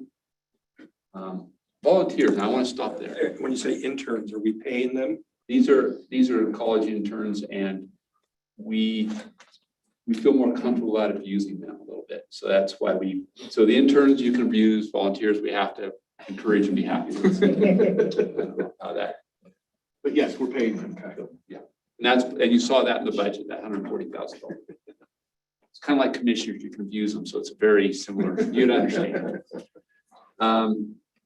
So I want to talk about the volunteer update. So we had a discussion with Noah, who was involved with the Rosenberg with the Prop 4, and that was very insightful. He gave us a number of ideas. So we started calling and reaching out to a number of cities, and some of the things that we'd like to see is cities all have a GIS department, and we've been getting a lot of volunteers from them. And we feel like if they were to set up some computers in the library or at their city hall with their GIS for all days for multiple weeks, times to do that, this could be a really great outreach before to do this. So that's going to be one really big outreach of getting them involved. So we're trying to get mayors and city managers excited about helping their communities identify their communities, because they really, these city council people have been knocking doors. They know who they're talking to, so they can really help us get back on ideas of community of interest and draw that out. So we think cities is a first round of doing that, and also counties. So we've contacted the League of City and Towns. They have their conference in September 29th, October 1st. And we're thinking about going down there and doing a presentation to them to help the cities help take some of this load off of us. Because again, if we try to do all this, it gets pretty heavy. So back to. That may be too late. It may be too late. The concern, I don't know if you heard what he was saying there, Esri. August 16th is when we should get the data, and we're going to assume everything's in a perfect world. And we had heard previous to tonight that it was going to take 2 weeks before we actually start being able to draw a map. So it'd be September 1st before we actually got the data. Now, tonight, we just heard they think they can turn it around in 7 days. So when you look at that schedule, when we were going to go out and talk to the public, we gave ourselves 2 weeks where we weren't going to talk to the public. That was going to give us 2 weeks to really give you an opportunity to hear the comments, start thinking about how you would like to start doing maps. So you had maps to take to the public after that. But we're going to have the data 2 days before our first meeting. So we're going to have to think about logistics and how that happens. So we just, again, want to involve the city GIS and other groups to help with that. The other, there was one other really great idea. I can't remember. Reaching out to the communities of interest. Yeah, we're starting to reach out to some of the people that we feel might be of communities of interest. We want to talk to as many as we can just to make them aware, to help them start advertising this in their communities as well, just so that people know. So everything you're talking about here is so far of public input, how public can get involved in it, not how we actually draw the maps here. Right, so I have not spoken to you about how you're doing anything yet. Okay. And we're going to hit that. So on that note, what I would envision is once we get this software up and running, I want each of you to experience it. We're going to have a marketing team that's going to help us make this understandable to the public. And if you can understand it, you'll be able to help the public to understand it, and you'll give us good feedback. So I want the 7 of you to have some level of confidence that you've seen it, you believe it, and you're going to help critique how we communicate this to the public. So that's going to happen. We're going to be talking about, next week is going to be our public outreach and you presentation. This week was software. Y'all can be GIS experts, man. It's gonna be the bomb. Please, Commissioner Hilliard. I have one suggestion as you talk. I turned it on. Okay. I have one suggestion that deals with volunteers. Over the years, I've had absolutely great interns at the legislature. They've worked, but I found that sometimes these kids get moved into a political environment they're really not used to. And I think it's really going to be important that they are trained in the fact that they are helping other people and they don't get caught up in the whole thing. And I know I have to always tell my intern, you don't talk to the press.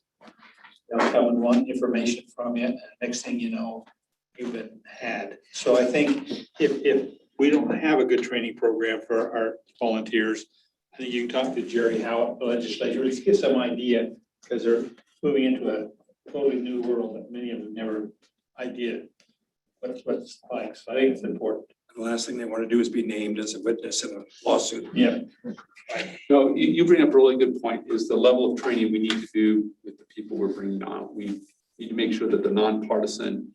And when somebody is coming to enter their information, you can't gasp if they think that should be the new boundary line. You have to be stoic and have a very straight face and do that. We're going to train them that they just need to be accepting of what people are putting in.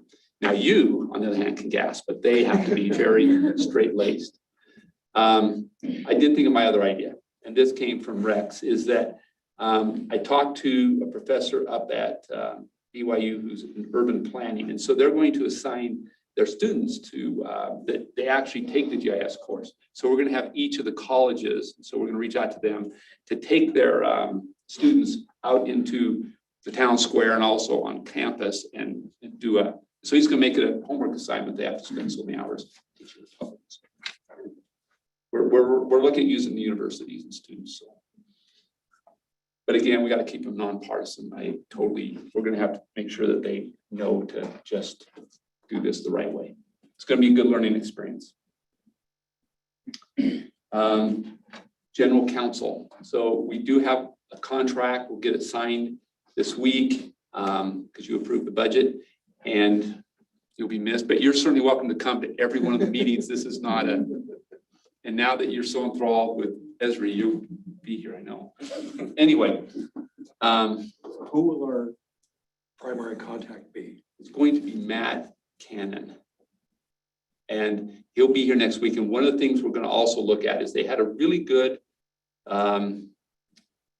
professor, a law professor from Stanford that's been involved. And so next meeting, he's going to be here because what this commission needs to do is you put together a list of 10 criteria that you're going to consider. in your districting,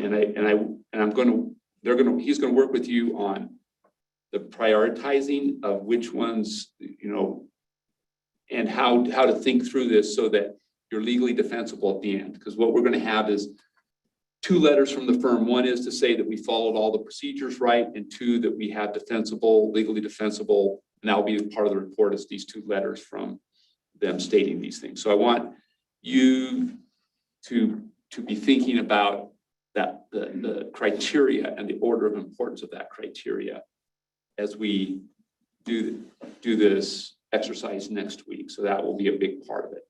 And then the marketing team will be here to help the public understand what you said.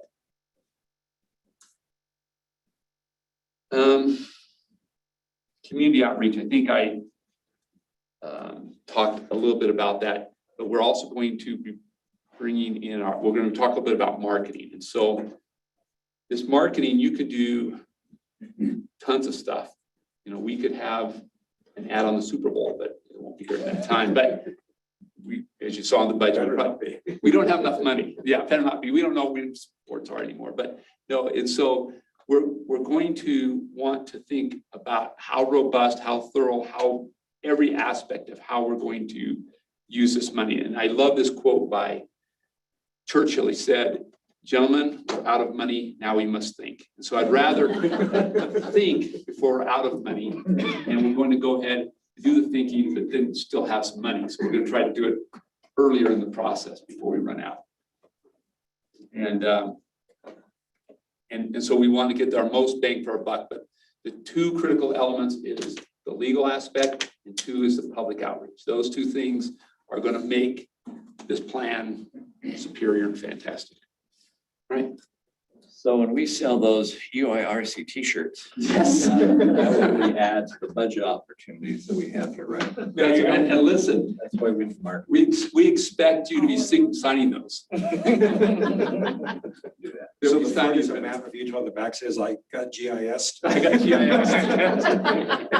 Yeah, we're gonna do that. I think that works. Okay. All right, the next item is the approval of the communication marketing firm. And so if you'll give us an update on Friday. I want to talk about that. We went through a process with the marketing that is approved. We again use CJ. He's kind of our marketing Our procurement yeah. representative. Now, the state has a policy that if you are hiring professional services under $100,000, you can do a little more efficient process to hire a firm. I felt a little bit we need to be efficient because we're running out of time. We have to get this group up doing the social media, getting our website built, and moving forward with our public outreach. And so we went through 4 firms. We talked to them. We sent out questionnaires.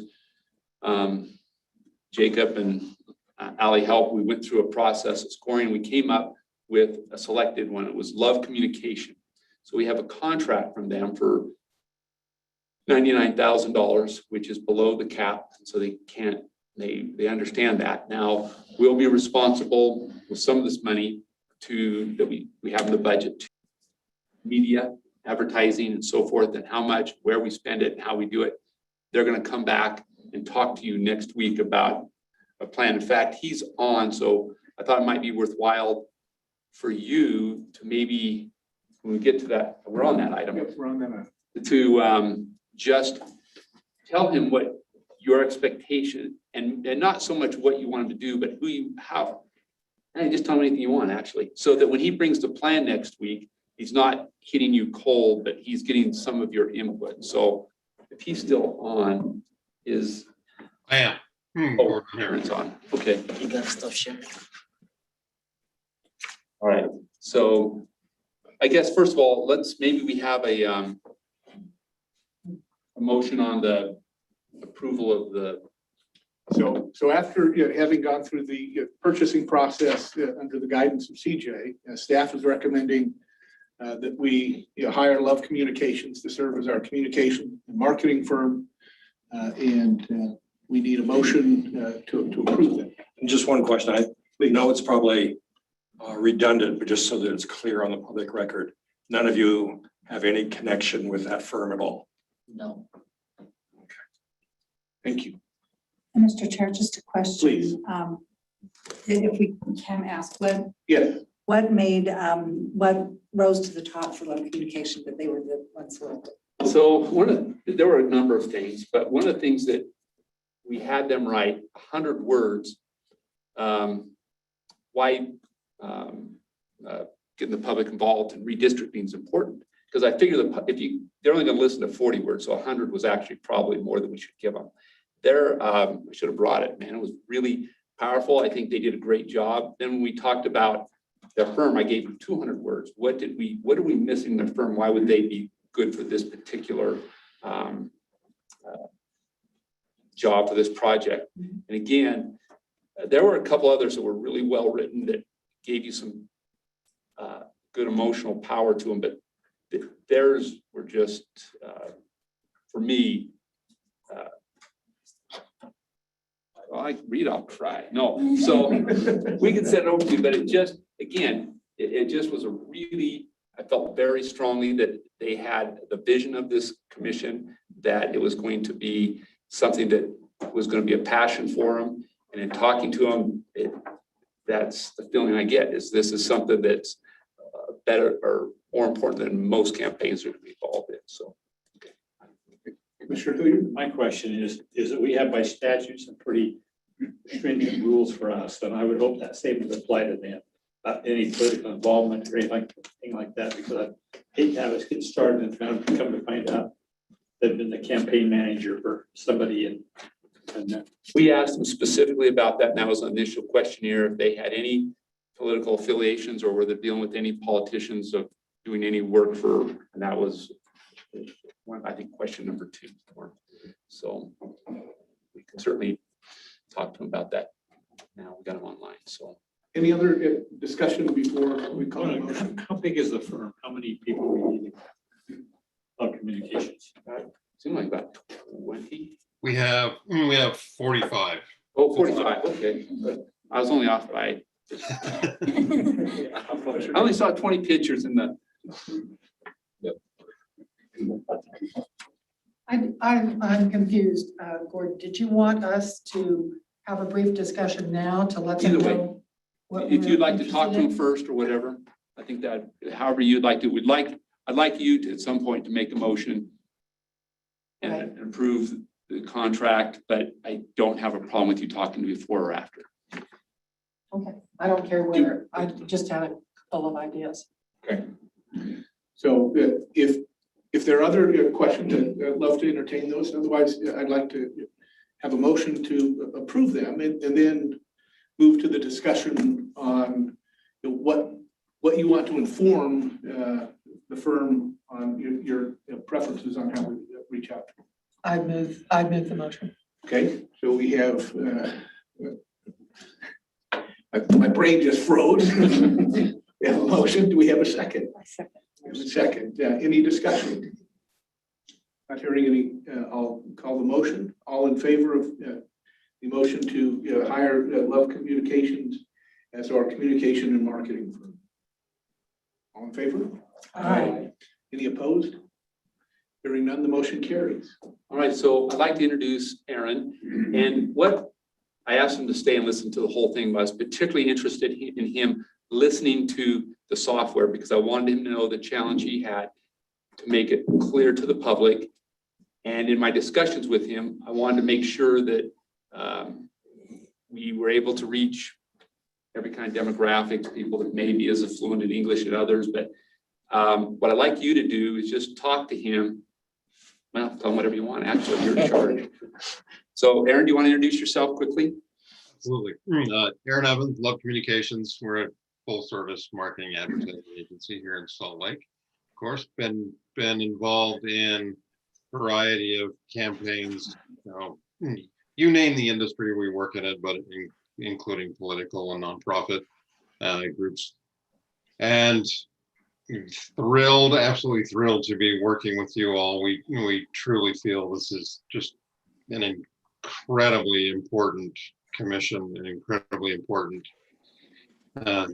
effort to get the community's input on redistricting. That's as you know better than me, for sure.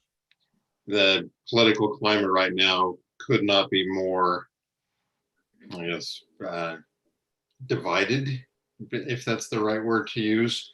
But I think that the independent commissions like yourselves are just such a vital instrument to help bring the community together and restore some confidence in our political system. So it's an absolute honor to be working with you. With that, yeah, I would love to hear from you what you see going forward as the most important groups to reach, to get input from different communities of interest, what your as a commission, what you see as the most important goals that we reach in reaching out to the community for their input.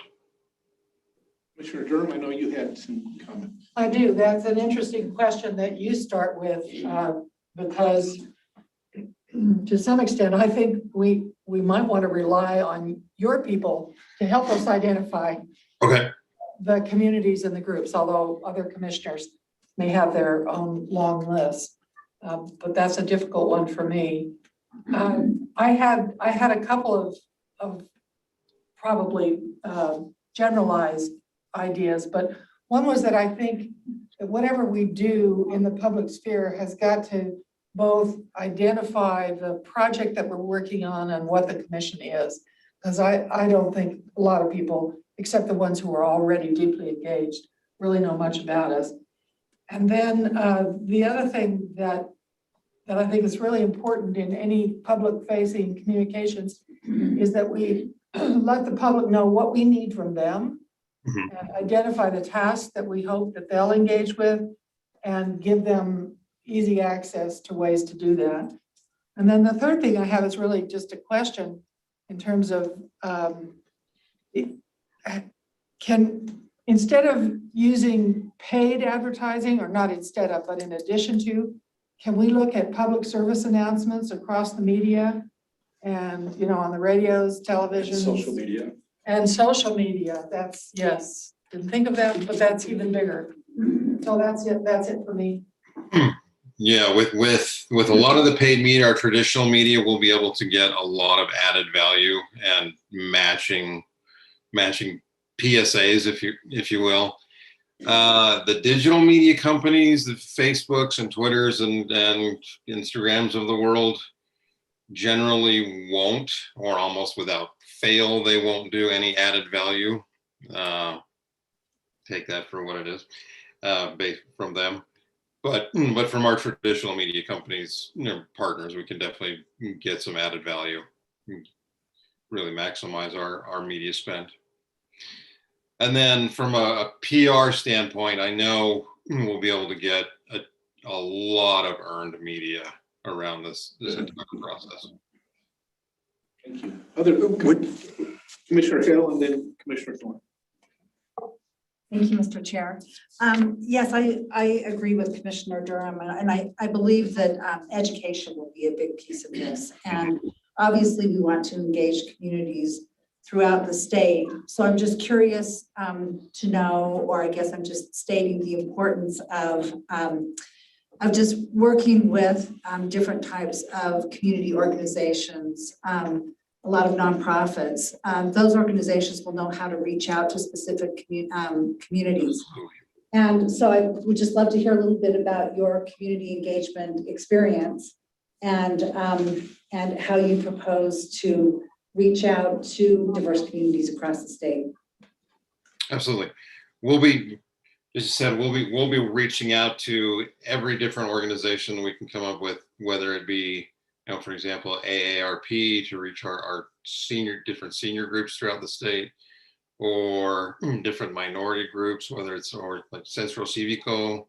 We've had great experience working with different groups or different reaching out. Well, I should say, you name the ethnicity group. We've worked with them in the past on different health campaigns, Medicaid expansion campaigns.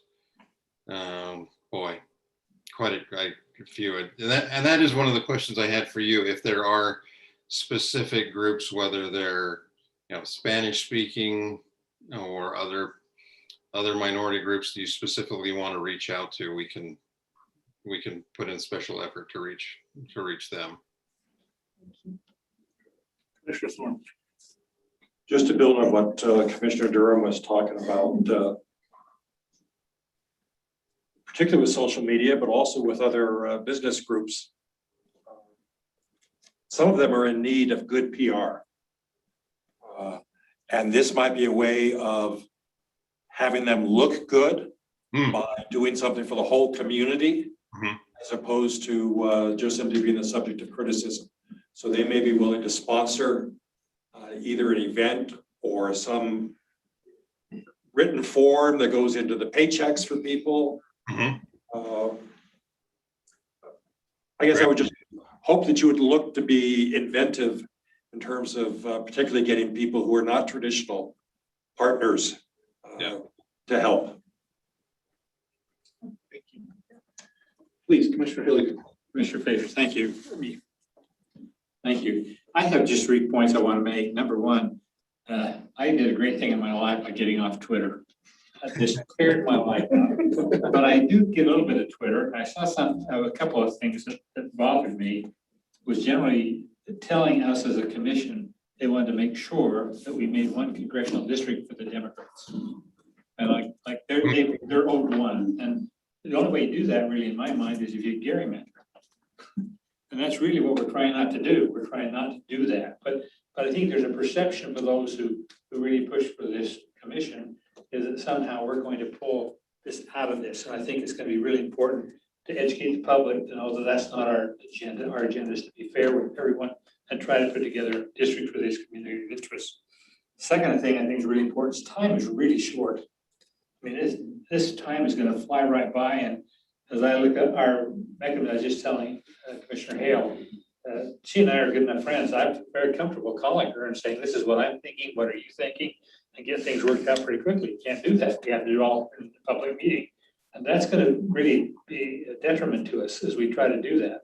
The same token is we're hiring lawyers, they're very good lawyers, but they don't really have the practical experience that the legislative lawyers have. They've been doing it, they did 10 years ago.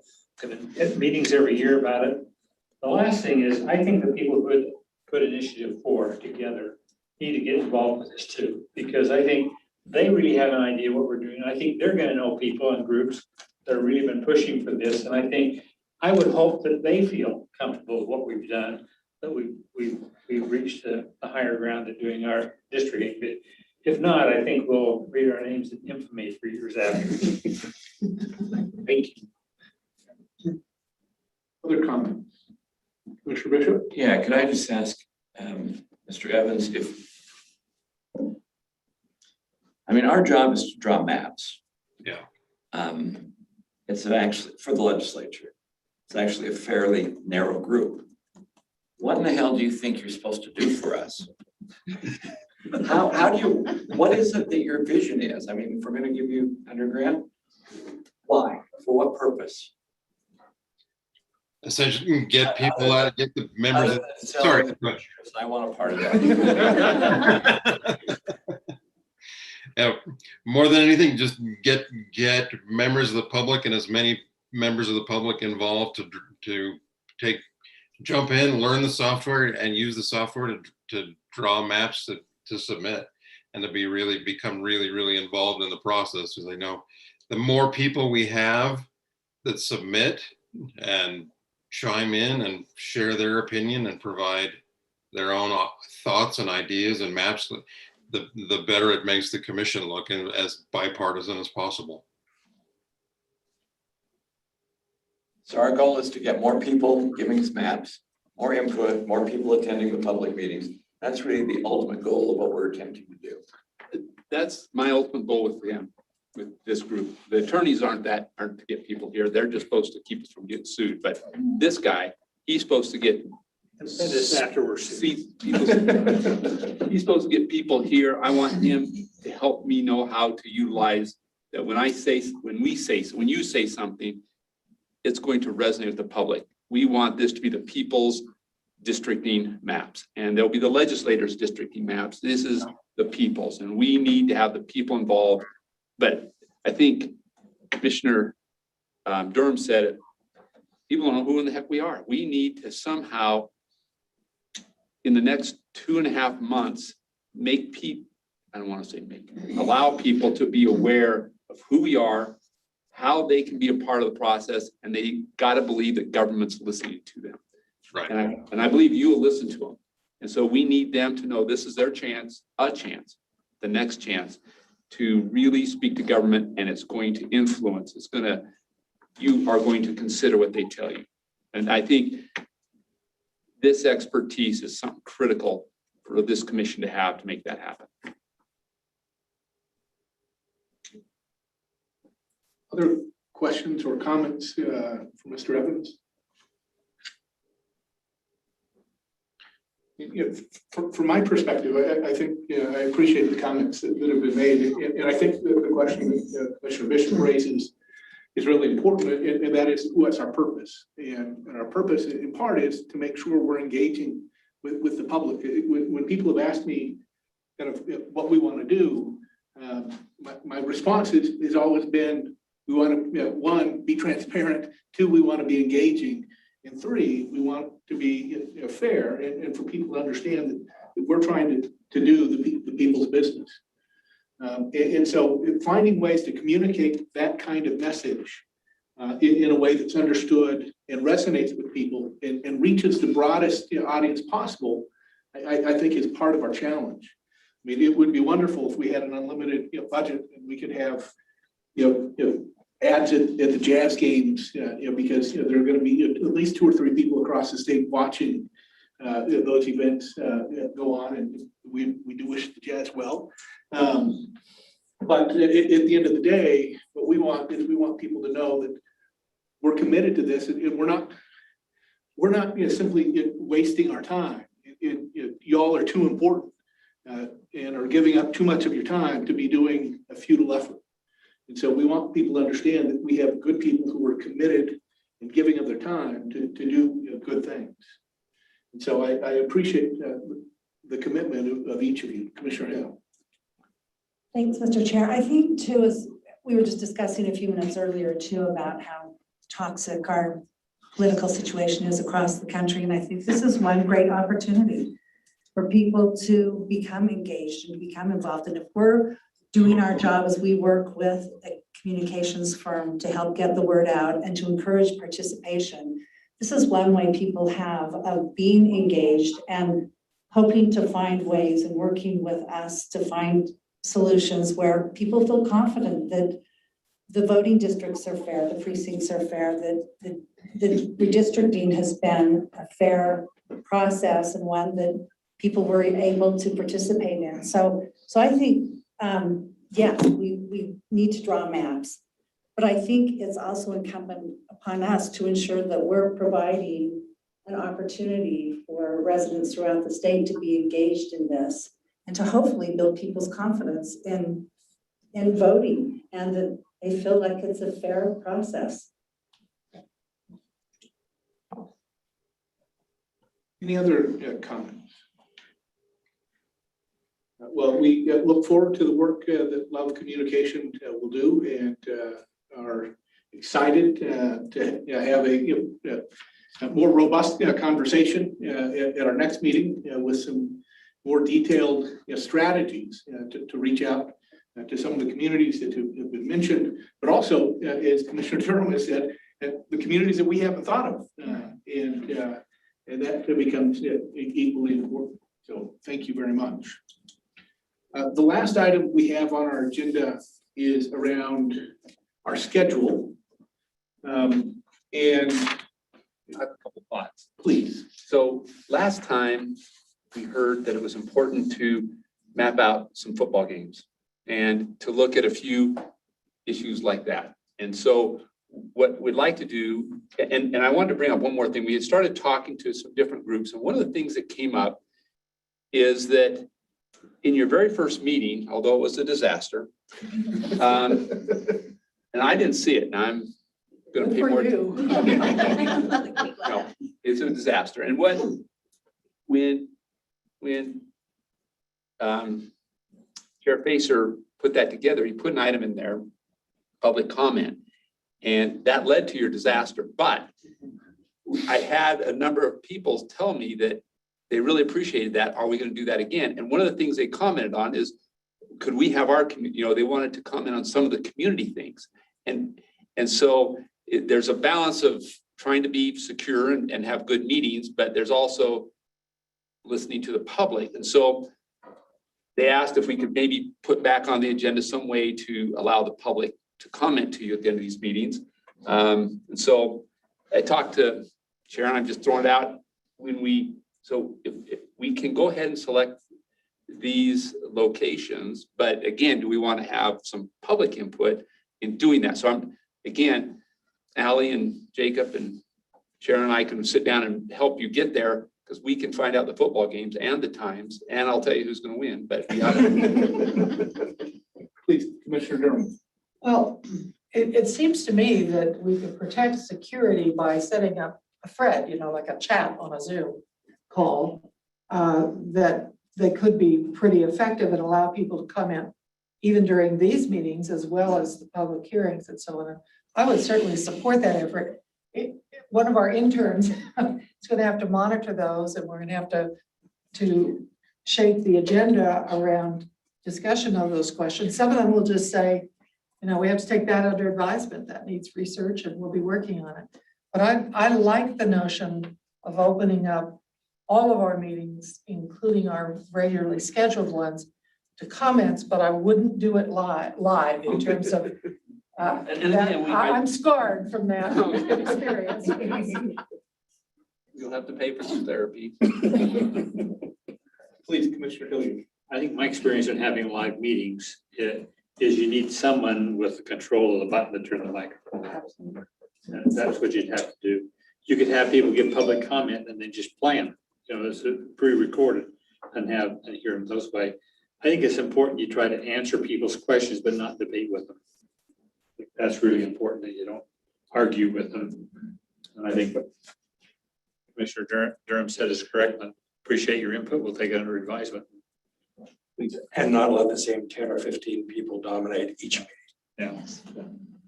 Yeah. No, I think this is something we can wrestle with and maybe come back with some ideas that would work for this commission. In city council kind of thing, you generally have a public comment period, and we could have it at the end, or if you have specific items that need public comment, we could have it at that time where people could edit in those comments from those. So there's probably two, 3 ways. Or you have the thing, we could come an hour early. Right.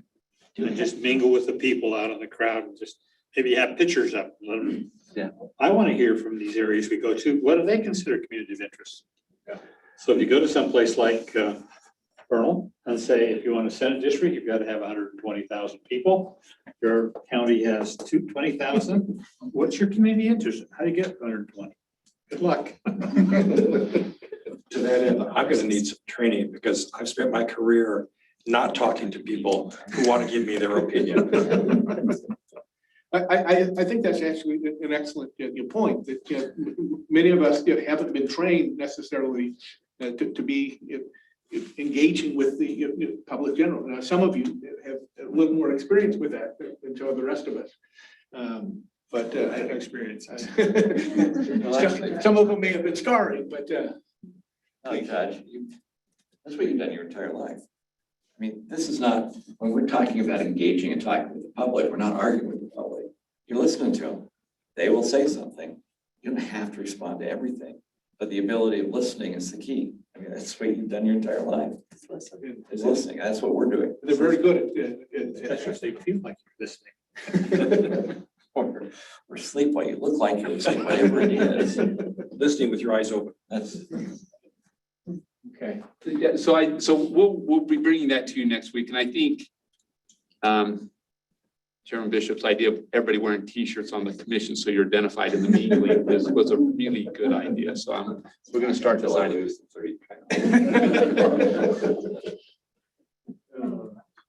So, please. Mr. Chair, I was just going to say one thing, just as we're talking about scheduling though too, you had mentioned engaging with the League of Cities and Towns, and I think too that the League of Cities and Towns can be really important in helping us get the message out of when we're in specific communities all around. I think they'll be a great partner. Yeah, you're right. And there's also a association of counties. I Yes. haven't reached out to them yet. Yeah, that'd be great. See, it may be well, when we're, say Vernal, again, I'll pick on Vernal, have the mayor of Vernal. Give him, let him or her start out, and take 3 or 5 minutes. Have the county chairman, the county council, or county commission out there do the same thing. I think any way we can engage with the elected officials as well as the general public, help rally that community towards our effort, I think will be helpful to us. So what I'm hearing recommended from the staff is that we don't finalize our schedule quite yet. Although I would like to highlight that we do have meetings planned for the 15th, so a week from today, and then again on the 29th. And then we've got a couple of a week and a half off, and then we have the redistricting conference. And then we have a couple of potential dates in July for some potential work. And I think our hope is that as we come back next week, that maybe even before next week, you can get some information to us on some of those. We'll get some potential schedules and locations. And we'll put, what we'll do is we'll try to get it out there so that the public has a chance to react to it. Maybe we'll figure out a way to type in comments on some of the locations and dates and things so that you can at least be aware of those as you're making the final decision next week. Please, Commissioner. I would give Gordon one other suggestion. Say, for example, as you're putting your map together, the locations, you may want to call the mayor of the city and say, we're thinking about coming here. Where should we meet? At what times would be best? Who are the news media we need to contact? Are there anything going on in the valley that night that could interfere with what we're doing? I think it would be some good input. And they feel ownership in it. Yeah, that's a good suggestion to start talking to them, get the venues taken care of. Thank you. Any other comments around scheduling and location issues that anybody would like to raise? Actually, I do have a Please. question. I imagine, and I know in my case, there are a couple of pre-existing commitments that I have that are going to make it very difficult to do some of the traveling, although I could attend the meetings virtually. Is that technology going to be available? Our plan is to have that technology available, and that's one of the issues that we actually have talked about working out with the communities. Like when we asked where would be a good place to meet, it may be a school, for example, because they have Wi-Fi, but we then have to have access to the Wi-Fi and some of those kinds of things. So our plan is to make sure that if some of you have another commitment that precludes you from making a trip, whether that be out to the Uinta Basin or to Moab, that we can have most of us there in person, but we could have a few that needed to participate electronically. Please. I hope I'm reacting when I say this, but from my experience, it's well to contact the police in that area. So there's a policeman, even if it's plainclothes, somebody there. If any problems develop, they can step right in immediately with what they're doing. I think that's a great suggestion, and staff will take that into consideration as they figure out these locations. Okay, is there anything else for the good of the order that anybody wants to make sure that we get on our agenda, either for moving into the future or something that is critical for this evening? I have a couple of things. First, we should probably thank Ryan. This is probably your last time with us. That's why he's smiling over there. But thank him for his time and effort. Yes. He's getting us out of trouble so Thank far. you very much. With that, so we keep him here till 7:30. And I am then, as you were saying, that next week when we come back here, we're going to talk about the criteria that we're looking at with Mr. Cannon and the others that are there, which is going to be extremely significant, prioritizing that, especially as we realize that different races have different kinds of criteria. State school board does not have the same demands that the congressional area would have. So as we go through that, it's important. And the only other caveat being, as I've been told all the time, the more criteria you have, the greater chance of litigation you have as well. And I think that's one of the things we look at when we prioritize. It's important we prioritize what's important, but not in such detail that we lend ourselves up to. And that's one thing I've always asked already, you know, is an advisory group going to be sued by somebody? But for what? They can have my cruiser, I can give that up. They can make something up. You can probably do that. But it's, you know, the more criteria you have, the easier it is to have litigation. So it's important to have ideas that we're going to have, but what is really important, it's got to be extremely narrow and extremely determined, definitive of what is the important criteria. Thank you, and we'll definitely look to legal counsel for some guidance and help walk us through thinking carefully about these issues. And that is a good opportunity to again plug the redistricting law book that each of you have received. They've got some terrific resources. It's current as we have, and some of these same folks that authored it will be at the redistricting conference. And Jeff Weiss, who we had with us last meeting, is one of the kind of leads on that work as well. So if there's not anything else, I suggest we have a motion to adjourn. Moved. All right, the meeting is concluded. Thank you very much. This is great.